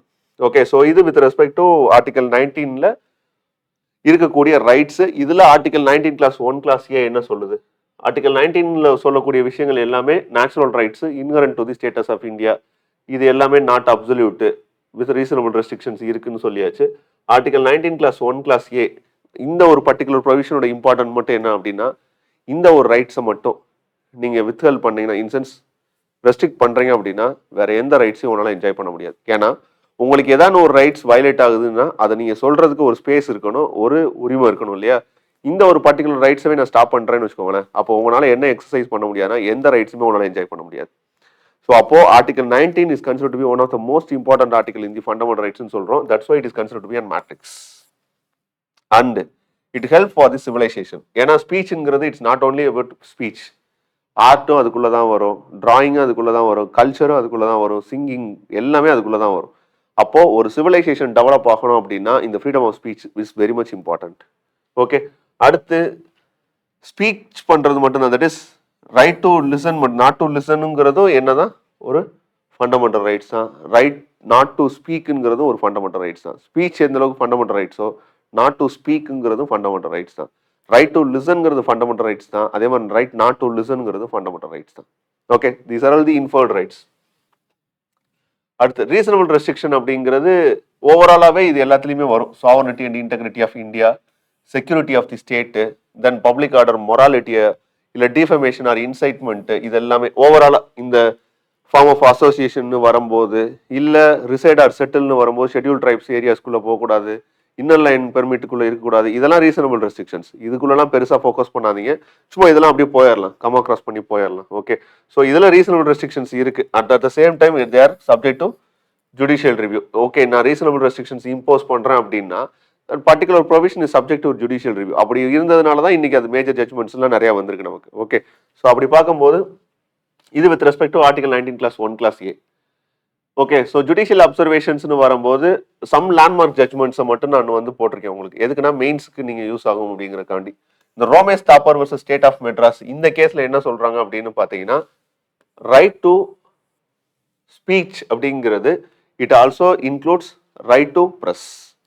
Okay, so right to press அப்படிங்கிறது ரைட் டு ஃப்ரீடம்ல வரும்போது மீடியா எல்லாமே அது ப்ரெஸ்க்குள்ள ஒரு இதுக்குள்ள வந்துடுது. ஸோ ரைட் டு ப்ரெஸ் அப்படிங்கிறது freedom of speech and expression அப்படிங்கிறது ஃப்ரீடம் ஆஃப் ப்ரெஸ் இன்க்ளூட் பண்ணது தான். ஈவன் ரைட் டு இன்ஃபர்மேஷனும் ஒரு விதமான ஃபண்டமெண்டல் ரைட்ஸ் தான். ஓகே, அடுத்து இந்த ஸ்ரேயா சிங்கல் கேஸ் வந்து உங்களுக்கு கன்க்ளூஷன் கொடுக்கறதுக்கு ஒரு சூப்பரான ஜட்மெண்ட் இது. இது article 66 class 66A IT act இருக்கு இல்லையா, sorry section 66A IT act. So இது என்ன அப்படின்னு பார்த்தீங்கன்னா, it put certain restriction against the individual in the ICT. Okay, so internet communication technology in sense social media பிளாட்ஃபார்மில் நீங்கள் போடக்கூடிய கமெண்ட்ஸோ இல்லை ஆக்ஷன்ஸோ இதுக்கு அகேன்ஸ்டாக உங்களை என்ன பண்ணலாம்னா அரெஸ்ட் பண்ணுறதுக்கான ப்ரொவிஷன்ஸ் இந்த 66A இருக்கும். இந்த ஸ்ரேயா சிங்கல் கேஸ் ஒரு லேண்ட்மார்க் ஜட்மெண்ட்டை கொடுத்தது. அது என்ன அப்படின்னா, எது ஃப்ரீடம் ஆஃப் ஸ்பீச், எது ரீசனபிள் ரெஸ்ட்ரிக்ஷன் அப்படிங்கிறத அவங்க ஒரு கன்க்ளூஷன் மூலமாக கொடுத்துருப்பாங்க. இது ஒரு நல்ல பாயிண்ட். எதுக்கு அப்படின்னா, இன்கேஸ் நீங்கள் மெயின்ஸில் ஒரு பாயிண்ட்டை ஜஸ்டிஃபை பண்ணுறதுக்காண்டி எழுதுறீங்க அப்படின்னா, அவங்க என்ன சொல்லியிருப்பாங்கன்னா ஜட்மெண்ட்டில் எதெல்லாம் நீங்கள் பண்ணக்கூடிய ஆக்டிவிட்டி, எதெல்லாம் ஒரு டிஸ்கஷனையும் ஒரு அட்வகசியும் கிரியேட் பண்ணுதோ அதெல்லாம் it's considered to be freedom of speech and expression. Okay, so நீங்கள் ஒரு டிபேட்டுக்கு உள் பண்ணுறீங்க ஒரு டாப்பிக்கை, இல்லை ஒரு ஒரு லெவல் ஆஃப் அட்வகசி அங்கே நடக்குதுன்னு வச்சுக்கோங்களேன், that is fine, that fine argument is fine. Okay, so அந்த விஷயத்தில் எந்த ஒரு பிரச்சனையும் கிடையாது. பட் நீங்கள் பண்ணக்கூடிய ஒரு ஆக்டிவிட்டி எப்போ ஒரு இன்சைட்மெண்ட், ஒரு பிரச்சனையை கிளப்புதோ, இன்சென்ஸ் ஒரு கலவரத்தை கிளப்புதோ சொசைட்டியில், அதுதான் வயலன்ஸ்ன்னு சொல்கிறாங்க. ஸோ இந்த ரீசனபிள் ரெஸ்ட்ரிக்ஷன் ஆம்பிட்டுக்குள்ள இந்த செக்ஷன் 66A இல்லை, அதனால நல்ல அண்ட் வாய்டுன்னு சொல்லி அதை முடிச்சு விட்டாங்க. ஓகே, ஸோ அப்போ இதை கம்ப்ளீட்டாக நீங்கள் அப்ரப்டாக என்ன பண்ண முடியாதுன்னா, இந்த ப்ரொவிஷனை யூஸ் பண்ணி ஒருத்தரோட ஃப்ரீடம் ஆஃப் ஸ்பீச்சை நீங்கள் வயலேட் பண்ண முடியாது. ஸோ அதனால தட் இஸ் நல்ல அண்ட் வாய்டுன்னு சொல்லிட்டாங்க. பட் நமக்கு இந்த ஜட்மெண்ட்லேருந்து கிடைக்கக்கூடிய ஒரு லேண்ட்மார்க் ஈவன் ஒரு சொல்யூஷன் என்ன அப்படின்னா, நீங்கள் கடைசியாக கன்க்ளூஷன் பண்ணணும் அப்படின்னா இதை சொல்லி கன்க்ளூட் பண்ணிடலாம். ஃப்ரீடம் ஆஃப் ஸ்பீச் எந்த லெவல் வரைக்கும் இருக்கணும் அப்படின்னா, ஸ்ரேயா சிங்கல் கேஸில் சொல்கிறாங்க, அட்வகசியும் டிஸ்கஷனும் அது வயலேஷன் கிடையாது, இன்சைட்மெண்ட்டுக்கு போகும்போது தான் அது வயலேஷன். அப்போ அதை ஒரு கண்டிஷனாக வச்சுக்கிட்டு பார்த்தா போதும் அப்படின்னு சொல்லி முடிச்சிடலாம். இது union of India versus association of democratic reforms. இதில் என்ன சொல்லியிருப்பாங்க அப்படின்னா, freedom of speech and expression includes right to impart and receive information. That is RTI சொல்கிறோம்ல, right to information is consider to be fundamental ரைட்ஸ்ன்னு சொல்கிறதுக்கான landmark judgment எதுன்னு பார்த்தீங்கன்னா இதுதான். ஃப்ரீடம் ஆஃப் ப்ரெஸ்ஸுக்கான லேண்ட்மார்க் ஜட்மெண்ட் எப்படி ரோமேஷ் தாபர் ஸ்டேட் ஆஃப் மெட்ராஸோ, அதே மாதிரி ரைட் டு இன்ஃபர்மேஷனுக்கான லேண்ட்மார்க் ஜட்மெண்ட் எதுனா association of democratic reforms versus union of India. அடுத்து ஃப்ரீடம் டு ஃபார்ம் அசம்பிளி. இதெல்லாம் ஜஸ்ட் கோ த்ரூ பண்ணிக்கோங்க. இதில் இருக்கக்கூடிய விஷயங்கள்லாம் செல்ஃப் ரீடிங் தான். இது நான் ஒன்றும் எக்ஸ்பிளைன் பண்ணுறதுக்கான கண்டெக்ஸ்ட் இருக்காது. ஓகே, என்ன ஒன்று சொல்லணும் அப்படின்னா, இந்த பீஸ்ஃபுல்லி ஒன்று வித்தவுட் ஆர்ம்ஸ் நீங்கள் அசம்பிள் ஆகணும். அப்படி அசம்பிள் ஆகக்கூடிய இடம் பப்ளிக் லேண்டாக மட்டும்தான் இருக்கணும். அது எந்த விதத்துலையும் ஒரு டிஸார்டரோ ரயோட்டோ எதையும் கிரியேட் பண்ணக்கூடாது. ரீசனபிள் ரெஸ்ட்ரிக்ஷன் அப்படிங்கிறது இங்கே sovereignty, unity of integrity, public order, இது எல்லாமே வந்துடும். அடுத்த விஷயம், இது ரொம்ப முக்கியம்டா. ஓகே, இது வரைக்கும் இந்த 6 ரைட்ஸை பார்த்து வச்சுக்கோங்க போதும். ஓகே, இதுக்குள்ளே இருக்கக்கூடிய ரீசனபிள் ரெஸ்ட்ரிக்ஷன்ஸ் தான் மேஜராக நம்ம ஃபோக்கஸ் பண்ண வேண்டிய ஏரியா. அடுத்த முக்கியமான விஷயம் என்னன்னா, இது ஒரு ஃப்ரீடம் தான். ஓகே, ஸோ ஆர்டிகல் 20 இது எதை டிஸ்கஸ் பண்ணுதுன்னா, respect of conviction for offences. In case ஒரு இண்டிவிஜுவல் கன்விக்ட் ஆயிட்டாருன்னு வச்சுக்கோங்களேன், அவருக்கு இருக்கக்கூடிய ரைட்ஸ் என்ன. ஓகே, ஸோ அவருக்கு இருக்கக்கூடிய ரைட்ஸ் என்ன அப்படிங்கிறது தான் இந்த என்டையர் ஆர்டிக்கல் எக்ஸ்பிளைன் பண்ணுது. பட் இதை இன்னும் நான் சிம்பிளிஃபை பண்ணி உங்களுக்கு அப்சர்வேஷன் நான் சொல்லிடுறேன். ஓகே, இந்த 3 ஆர்டிக்கலும் எதை சொல்லுது அப்படின்னா, இந்த 3 விஷயங்களை தான் சொல்லுது. ஓகே, ஃபர்ஸ்ட் விஷயம் எக்ஸ்போஸ்ட் ஃபேக்டோ. எக்ஸ்போஸ்ட் ஃபேக்டோ அப்படிங்கிறது இட்ஸ் நத்திங் பட் ஒரு இண்டிவிஜுவலை ஒரு குற்றம் செஞ்சதுக்காண்டி நீங்க தண்டிக்கிறீங்கன்னு வச்சுக்கோங்களேன். ஃபார் எக்ஸாம்பிள், ஒரு கன்விக்டட் பர்சன், ஒரு பர்சன் 2024ல ஒரு பர்டிகுலர் கிரிமினல் ஆக்டிவிட்டியை பண்ணி அவர் கன்விக்ட் ஆகுறாரு அப்படின்னா, அவருக்கு நீங்க என்ன ஜட்ஜ்மெண்ட் கொடுக்கணும், எந்த டேட்ல ஜட்ஜ்மெண்ட் கொடுக்கணும் அப்படின்னா, 2024ல என்ன லா இருக்கோ அந்த பேசிஸ்ல தான் நீங்க ஜட்ஜ்மெண்ட் கொடுக்க முடியும். ஓகே, ஃபார் எக்ஸாம்பிள், அவருக்கு நீங்க என்ன பண்ண முடியாது அப்படின்னா, இந்த 2024ல இவர் அந்த கிரைம் பண்ணியிருக்காரு, இவருக்கு நீங்க ஜட்ஜ்மெண்ட் கொடுக்கக்கூடிய டைம் டேட் வந்து ஒரு 2026 ஆயிடுச்சுன்னு வச்சுக்கோங்க. இந்த 2026ல அவருக்கு ஜட்ஜ்மெண்ட் கொடுக்குறீங்க அப்படின்னா, ஒருவேளை இந்த கிரிமினல் லா இருக்கு இல்லையா, இந்த கிரிமினல் லால 2025ல நான் ஒரு அமெண்ட்மெண்ட் கொண்டு வரேன். ஃபார் எக்ஸாம்பிள், 2024ல இந்த பர்டிகுலர் கிரைமை பண்ணா 2 years ஆஃப் இம்ப்ரிசன்மெண்ட் அப்படின்னு சொல்றேன்னா, இந்த 2025ல இவன் இந்த கிரைமை பண்ணா 5 years ஆஃப் மினிமம் இம்ப்ரிசன்மெண்ட் நான் சொல்றேன்னு வச்சுக்கோங்களேன். இப்போ இந்த இடத்துல இவருக்கு 2026ல நீங்க ஜட்ஜ்மெண்ட் கொடுக்குறீங்கன்னா, இவருக்கு நீங்க 2024ல என்ன ப்ரொவிஷன் 2 இயர்ஸ் தான் இம்ப்ரிசன்மெண்ட் இதை தான் சொல்ல முடியுமோ தவிர 2025ல 5 இயர்ஸ் இருந்துச்சு அதனால 5 இயர்ஸ் அமௌண்ட் பண்ணியிருக்காங்க அதனால நான் 5 இயர் ஜட்மெண்ட் கொடுக்குறேன்னு சொல்ல முடியாது அதுதான் எக்ஸ்போஸ்ட் டேட்னு சொல்றாங்க okay so no law shall declare any action as illegal from back date okay so back டேட்ல இருக்கக்கூடிய ப்ரொவிஷன்ஸ் வச்சு நீங்க சொல்ல முடியாது ஸோ எக்ஸ்போஸ் ஃபேக்டர்னு சொல்லுவோம் ஓகே அடுத்து டபுள் ஜியோபார்டே அப்படிங்கிறது இட்ஸ் நத்திங் பட் ஒருத்தர் செய்யக்கூடிய குற்றம் ஒருத்தர் ஒரு தண்டனை ஒரு குற்றம் செஞ்சுட்டாருன்னா அவருக்கு ஒரு தண்டனை தான் கொடுக்கணும் அதுக்காண்டி 2 ஜட்மெண்ட் எல்லாம் கொடுக்கக்கூடாது ஸோ இது ரெண்டாவது அடுத்து செல்ஃப் இன்கிரிமினேஷன் அதாவது ஒருத்தரை அவரை ஃபோர்ஸ் பண்ணி நீங்க ஒத்துக்கிற சொல்ல முடியாது ஓகே ஸோ அவர் செய்யக்கூடிய ஆக்டிவிட்டீஸ்க்கு அவர் மேல நீங்க என்ன பண்ண முடியாதுன்னா இது நீங்க ஒத்துக்கிட்டு தான் ஆகணும் அப்படின்னு ஃபோர்ஸ் பண்ண முடியாது இந்த இதுக்கு மட்டும் ஒரு எக்ஸப்ஷன் இருக்கு ஓகே இந்த டபுள் ஜியோபார்டேக்கு மட்டும் ஒரு எக்ஸப்ஷன் இருக்கு என்ன அப்படின்னா எந்த கேஸ்ல அப்படின்னு பாத்தீங்கன்னா Venkataraman versus union of India case இருக்கு இல்லையா இந்த கேஸ்ல என்ன சொல்லியிருப்பாங்க அப்படின்னா ஜுடிஷியல் பனிஷ்மெண்ட் ஃபார் எக்ஸாம்பிள் ஒரு ஒரு ஒரு ஒரு ஒரு கவர்மெண்ட் சர்வெண்ட் ஒருத்தர் ஒரு கரப்ஷன் கேஸ்ல இன்வால்வ் ஆகிறாருன்னு வச்சுக்கோங்களேன் அவர் மேல ப்ரிவென்ஷன் ஆஃப் கரப்ஷன் ஆக்ட்ல ஒரு 2 இயர்ஸ் ஆஃப் இம்ப்ரிசன்மெண்ட் பண்றாங்க அஃபிஷியல் ப்ரொசீடிங்ஸ் படி அவருக்கு என்ன பண்றாங்கன்னா அவரோட போஸ்ட்டை தட் இஸ் கேன்சல் பண்றாங்கன்னு வச்சுக்கோங்க இப்போ இது ரெண்டும் தனித்தனி ஆக்ஷன் தானே தவிர இது ரெண்டும் ஒரே இது ஒரு குற்றம் தானே அதுக்கே 2 தண்டனை அப்படின்னா அது administrative proceedings that is administrative action இது ஜுடிஷியல் ஆக்ஷன் ஸோ இது என்னன்னு சொல்ல முடியாதுன்னா டபுள் ஜியோபார்டேன்னு சொல்ல முடியாது அப்படிங்கிறது தான் ஓகே தென் இந்த ஒரு விஷயம் இந்த எக்ஸ்போஸ் ஃபேக்டர்னு சொல்றேன்ல இது கிரிமினல் கேசஸ்க்கு தான் பொருந்துமோ தவிர இது எதுக்கு பொருந்தாதுன்னா சிவில் கேசஸ்க்கு பொருந்தாது okay so the immunity is only against the criminal proceedings not against the civil proceedings இது நமக்கு தேவைப்படக்கூடிய அப்சர்வேஷன் ஓகே அடுத்து ரைட் டு லைஃப் இன்னும் 2 தான் முடிச்சிடலாம் ஓகே இந்த ரைட் டு லைஃப் அப்படிங்கிறது 2 விஷயத்துல என்ஷூர் பண்றாங்க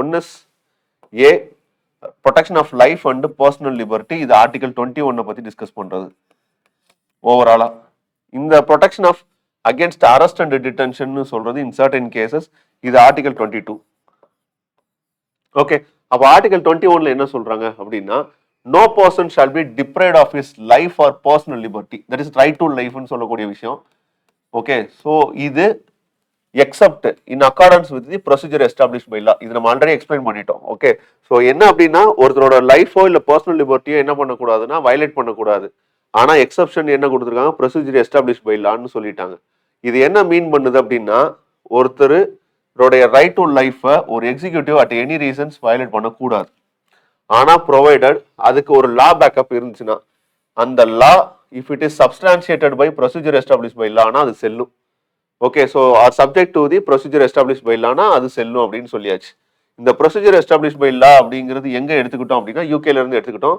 ஏன் இது இவ்வளவு ஸ்ட்ரெஸ் பண்றோம் அப்படின்னா டியூ ப்ராசஸ் ஆஃப் லா வச்சு ஒரு கொஸ்டின் கேட்டுட்டாங்க போன வருஷம் ஓகே அதனால தான் okay so procedure establish by law was inspired from the UK parliament that is it want to put a limited scope of individual liberty for the judicial review okay so procedure establish by law அப்படிங்கிறது it's nothing but ஒரு government ஒரு ஆக்டை கொண்டு வர்றாங்க அப்படின்னா அந்த particular act if it violates தான் individual rights அப்படின்னா அது ப்ரொசீஜர் படி கொண்டு வந்த ஆக்ட் அப்படின்னா அதை ஜுடிஷியரி என்னன்னு சொல்ல முடியாதுன்னா இட் இஸ் நல் அண்ட் வாய்டுன்னு சொல்ல முடியாது அப்படிங்கிறது தான் இந்த ப்ரொசீஜர் எஸ்டாப்ளிஷ் பை லாங்கிறதுக்கான ஸ்கோப் அப்போ இது எங்க உடையுது அப்படின்னு பார்த்தீங்கன்னா மேனகா காந்தி கேஸ்ல ஒரு நியூ இன்டர்பிரேஷன்ஸ் வருது அந்த நியூ இன்டர்பிரேஷன் என்ன அப்படின்னு பார்த்தீங்கன்னா டியூ ப்ராசஸ் ஆஃப் லா அப்படின்னு ஒரு கண்டிஷன் வருது அப்படின்னா ஒரு லா அதோட ப்ரொசீஜரை அடாப்ட் பண்ணிட்டா மட்டும் அது செல்லும்னா சொல்ல முடியாது அந்த லாக்கு பின்னாடி இருக்கக்கூடிய பித் அண்ட் சப்ஸ்டன்ஸ் அதாவது என்ன பர்பஸ்க்காண்டி இந்த லா கிரியேட் பண்ணியிருக்கு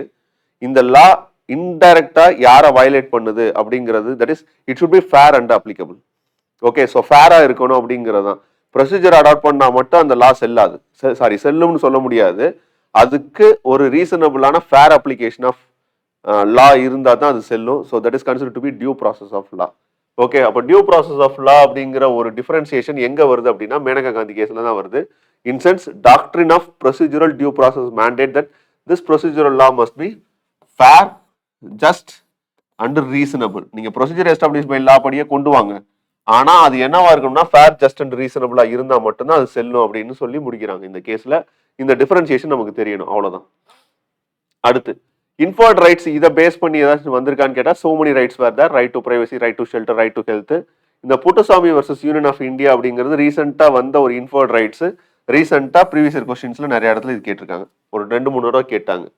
ஓகே, இது சும்மா inferred rights from the article 21.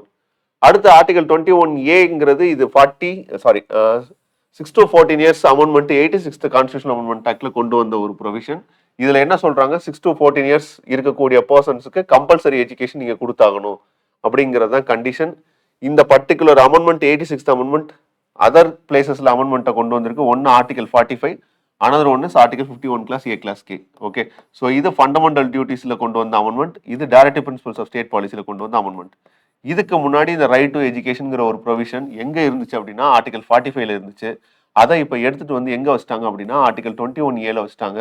That is fundamental ரைட்ஸா உள்ள கொண்டு வந்துட்டாங்க. கான்ஸ்டியூஷன் அமெண்ட்மெண்ட் நமக்கு ரொம்ப முக்கியம். எது அப்படின்னா 86th கான்ஸ்டியூஷன் அமெண்ட்மெண்ட் ஆக்ட் 2002 தான் அதை சொல்லணும். ஓகே, அடுத்து லாஸ்டா ஒரே ஒரு ஆர்டிகலை மட்டும் முடிக்கலாம். That is protection against arrest and detention. In sense ஒருத்தரை அரெஸ்ட் பண்றீங்க இல்ல அவரை டிடென்ஷன் பண்றீங்க அப்படின்னா எந்தெந்த கேஸ்ல என்னென்ன மாதிரி பண்ணணும் அப்படிங்கிற சில எக்ஸம்ஷன்ஸை உள்ள கொண்டு வர்றாங்க. That is no person shall be arrested shall be detained in custody without being informed. இந்த ஒரு ஆர்டிகலோட அப்சர்வேஷன் தான் இது. ஓகே, ஸோ அப்போ ஃபர்ஸ்ட் ஆர்டிகல் 22 என்ன சொல்லுதுன்னா, ஒருத்தர் அரெஸ்ட் பண்ணீங்கன்னா ரைட் டு பி இன்ஃபார்ம்டு, அவருக்கான காரணத்தை நீங்க சொல்லி ஆகணும். That is ground for arrest. நீங்க சொல்லணும் என்ன காரணத்துக்காண்டி நான் உங்களை அரெஸ்ட் பண்ணேன் அப்படிங்கிறத நீங்க சொல்லணும். That is right to be informed. Second, right to consult.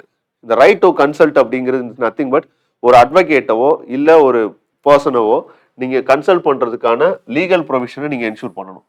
That is ஒரு லீகல் பிராக்டிஸ்னரை கன்சல்ட் பண்றதுக்கான ரைட்ஸை நீங்க என்ஷூர் பண்ணணும். அது ஆர்டிகல் 22 கிளாஸ் 1ல சொல்றாங்க. ஆர்டிகல் 22 கிளாஸ் 2ல என்ன சொல்றாங்க அப்படின்னா, அப்படி அரெஸ்ட் பண்ணப்பட்ட பர்சனை, ஓகே, ஒருத்தர் அரெஸ்ட் பண்றாங்க அப்படின்னா அந்த பர்சனை வித்தின் 24 ஹவர்ஸ்க்குள்ள ஒரு ஜுடிஷியல் மேஜிஸ்ட்ரேட் முன்னாடி நீங்க என்ன பண்ணி ஆகணும், ப்ரொடியூஸ் பண்ணி ஆகணும். ஓகே, ஸோ இந்த right to B produced within 24 hours before the nearest magistrate. எதுல இருந்து excluding time travel. For example, ஒருத்தர் ஏதோ ஒரு ஸ்டேட்ல ராஜஸ்தான்ல அரெஸ்ட் பண்றோம்னு வச்சுக்கோங்களேன், தமிழ்நாட்டில இருந்து ஒருத்தர் ராஜஸ்தான்ல அரெஸ்ட் பண்றோம் அப்படின்னா அவரை நீங்க 24 ஹவர்ஸ்க்குள்ள எப்படி ப்ரொடியூஸ் பண்ண முடியும்? ஸோ அப்போ அதுக்கு ஒரு லீகல் காம்ப்ளிகேஷன்ஸ் இருக்கு இல்லையா, அந்த டைம் டிராவலிங் டிஸ்டன்ஸ் இதெல்லாம் இருக்கு இல்லையா. ஸோ அப்போ எக்ஸ்க்ளூடிங் டைம் அவாய்ட் பண்ணிட்டு நியரஸ்ட் ஏரியாவில் இருக்கக்கூடிய ஜுடிஷியல் மேஜிஸ்ட்ரேட் முன்னாடி நீங்க 24 ஹவர்ஸ்க்கு முன்னாடி நீங்க என்ன பண்ணி ஆகணும், அவரை ப்ரொடியூஸ் பண்ணி ஆகணும். The right not to be kept in custody beyond the 24 hours without the authority of the magistrate இருக்கக்கூடாது. எக்ஸம்ஷன் என்ன? இது ரெண்டும் provision. That is rights, right to be informed, right to consult, judicial magistrate முன்னாடி produce பண்ணணுங்கிறதுலாம் rights. இப்போ இதுல exemption என்ன? இந்த ப்ரொவிஷன் யாருக்கு செல்லாதுன்னா 2 பர்சனுக்கு செல்லாது. ஒன்னு எனிமி ஏலியன். அதாவது எனிமி ஏலியன் அப்படின்னா நத்திங் பட் யாராவது ஒரு கண்ட்ரியோட நம்ம வார் பண்றோம்னு வச்சுக்கோங்களேன், அந்த வார் பண்ணக்கூடிய ஒரு பர்சன் இங்க இருக்காரு அப்படின்னா அந்த பர்சனுக்கு இந்த ஒரு சட்டம் செல்லாது. தட் இஸ் எனிமி ஏலியனுக்கு கிடையாது. To any person who is arrested or detained for the preventive detention, முன்கூட்டியே ஒருத்தரை இவர் தப்பு செஞ்சிருவாருன்னு நினைச்சு அரெஸ்ட் பண்றோம் இல்லையா, that is called preventive detention. இந்த 2 பர்சனுக்கும் இந்த பர்டிகுலர்லாம் செல்லாது. ஓகே, ஆர்டிகல் 22ல 22 கிளாஸ் 1 என்ன சொல்லுது, right to be informed, right to consult, then judicial magistrate முன்னாடி 24 ஹவர்ஸ்க்குள்ள சப்மிட் பண்ணணும்னு சொல்றோம் இல்லையா. இந்த ஒரு பர்டிகுலர் ப்ரொவிஷன் யாருக்கு செல்லாது அப்படின்னா எனிமி ஏலியனுக்கும் ப்ரிவென்டிவ் டிடென்ஷன் அரெஸ்ட் பண்றவங்களுக்கு செல்லாது. அதை தான் இந்த பர்டிகுலர் ப்ரொவிஷன் சொல்லுது. ஓகே, அடுத்து ப்ரிவென்டிவ் டிடென்ஷன்னா என்ன? ப்ரிவென்டிவ் டிடென்ஷன் அப்படிங்கிறது ஒருத்தர் குற்றம் செஞ்சா அவரை நீங்க அரெஸ்ட் பண்றீங்க அப்படின்னா அது ஒரு லாஜிக் இருக்கு. ஒருத்தர் குற்றம் செய்வாரு அப்படிங்கிறத முன்கூட்டியே புரிஞ்சுக்கிட்டு அவரை நீங்க அரெஸ்ட் பண்றீங்கன்னா அதுக்கு பேர் தான் ப்ரிவென்டிவ் டிடென்ஷன். ஓகே, ஸோ தற்காலிகமா ஒருத்தர் என்ன பண்ணுவோம் நம்ம நல்லா பார்த்துருப்போம். ஏதாச்சும் ஒரு ரயோட் வருதுன்னு வச்சுக்கோங்களேன், இல்லை எங்கேயாச்சும் ஒரு இடத்துல ஒரு பிரச்சனை எஸ்கலேட் ஆகுது அப்படின்னா அங்க இருக்கக்கூடிய லோக்கல் பர்சன்ஸ் யாரெல்லாம் கொஞ்சம் சென்சிட்டிவான பர்சன்ஸ் அவங்களெல்லாம் என்ன பண்ணுவாங்கன்னா அரெஸ்ட் பண்ணுவாங்க. That is called preventive detention. எதுக்காக அப்படின்னா குற்றம் செய்யறதுக்கு முன்னாடியே அதை பாதுகாக்கணும் அப்படிங்கிறதா. It means preventive detention means detention of person without trial. எந்த ட்ரையலும் இல்லாம ஒருத்தர் அரெஸ்ட் பண்றீங்க அப்படின்னா அது ப்ரிவென்டிவ் டிடென்ஷன். ஆஃப்டர் ட்ரையல் ஒருத்தர் நீங்க அரெஸ்ட் பண்றீங்கன்னா அது புனிட்டிவ் டிடென்ஷன். ஓகே, ஸோ இந்த ப்ரிவென்டிவ் டிடென்ஷன் எதுக்கானது ஆல்ரெடி சொல்லிட்டேன். டூயிங் சம்திங் ராங், அதுக்கு முன்னாடியே பண்ண வேண்டிய விஷயம் தான். அப்படி பண்ணக்கூடியதுக்கு ஏதாவது கிரவுண்ட் இருக்கான்னு கேட்டா இருக்கு. Security of the state, maintenance of public order, maintenance of supplies and services of essential community, reasons connected with defence, foreign affairs. இந்த கண்டிஷன்ஸ்காண்டி ஒருத்தர் அரெஸ்ட் பண்றதுக்கான ஸ்கோப் இருக்கு. அப்படி ப்ரிவென்டிவ் டிடென்ஷன் மூலமா அரெஸ்ட் பண்றதுக்கான ரைட்ஸ் யாருக்கு கொடுத்துருக்காங்க அப்படின்னா போத் சென்ட்ரல் கவர்மெண்ட்டுக்கு இருக்கு, ஸ்டேட் கவர்மெண்ட்டுக்கு அது ரைட்ஸ் இருக்கு. ஓகே, ஸோ ப்ரிவென்டிவ் டிடென்ஷன்ல ஒருத்தர் அரெஸ்ட் பண்றதுக்கு. ஓகே, அண்ட் இந்த ப்ரிவென்டிவ் டிடென்ஷன்ல ஒருத்தர் அரெஸ்ட் பண்றோம் அப்படின்னா அதுக்கு சில கண்டிஷன்ஸ் அவங்க இம்போஸ் பண்றாங்க.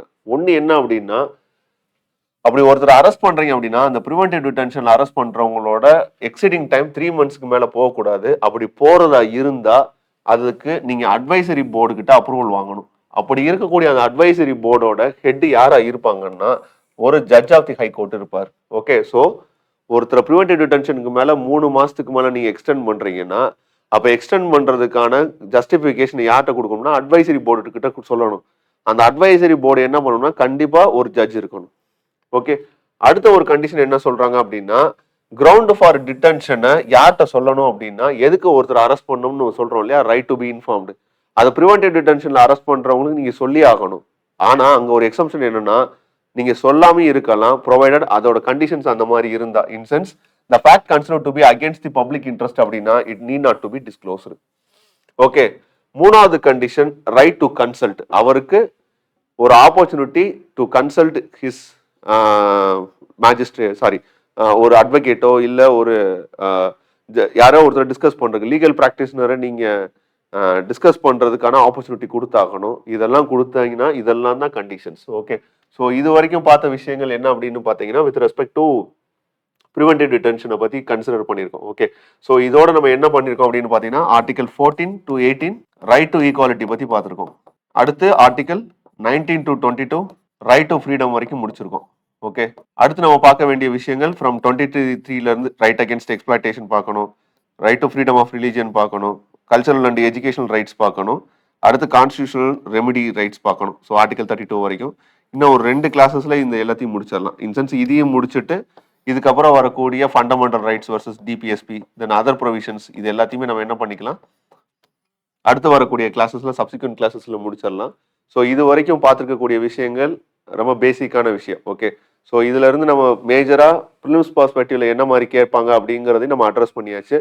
மெயின்ஸ் பெர்ஸ்பெக்டிவ்ல கேட்ட கொஸ்டின்ஸ் அதுக்கான ஆன்சர்ஸ் எப்படி பண்ணணும் அப்படிங்கிறதையும் நம்ம சொல்லியிருக்கோம். Incense mostly reservation based questions வந்திருக்கு, ஃப்ரீடம் ஆஃப் ரிலீஜியனை வச்சு கொஸ்டின் வந்திருக்கு. இந்த டாபிக் எல்லாமே முடியட்டும். முடிஞ்ச உடனே நம்ம என்ன பண்ணலாம் ப்ரிலிம்ஸ் கொஸ்டின்ஸ் என்ன மாதிரி கேட்டிருக்காங்க அப்படிங்கிறத பார்க்கலாம். மெயின்ஸ் பெர்ஸ்பெக்டிவ்ல என்ன மாதிரி கொஸ்டின்ஸ் கேட்டிருக்காங்க அப்படிங்கிறதும் இருக்கக்கூடிய எக்ஸிஸ்டிங் இந்த பாயிண்ட்ஸை வச்சுக்கிட்டே நம்ம எப்படி அந்த ஆன்சர்ஸ் ஜென்ரேட் பண்றது அப்படிங்கிற விஷயங்கள்லாம் அடுத்து வரக்கூடிய கிளாஸஸ்ல பார்க்கலாம். ஹோப் இது வரைக்கும் எடுத்த கிளாஸஸ் உங்களுக்கு புரிஞ்சிருக்கும்னு நினைக்கிறேன். ஸோ இது வரைக்கும் ஆர்டிகல் ஃபண்டமெண்டல் ரைட்ஸ்ல இருக்கக்கூடிய பேசிக் ப்ரொவிஷன்ஸ் பார்த்துருக்கோம், கிளாசிஃபிகேஷன்ஸ் பார்த்துருக்கோம், ஆர்டிகல்ஸ் ஒவ்வொன்றா டீகோட் பண்ணியிருக்கோம். ஓகே, ஸ்டேட்னா என்ன, லானா என்ன, ஜுடிஷியல் ரிவ்யூவோட கெப்பாசிட்டி என்ன, இந்த மாதிரி விஷயங்கள் எல்லாமே டிஸ்கஸ் பண்ணியிருக்கோம். ஸோ இது வரைக்கும் எடுத்த கிளாஸஸ் உங்களுக்கு புரிஞ்சிருக்கும்னு நினைக்கிறேன். அடுத்து வரக்கூடிய கிளாஸஸ்ல remaining part of the fundamental rights நம்ம டிஸ்கஸ் பண்ணலாம். இதோட இந்த செஷனை நான் வைண்ட் அப் பண்றேன். தேங்க்ஸ் ஃபார் வாட்சிங் திஸ் செஷன். தேங்க்யூ.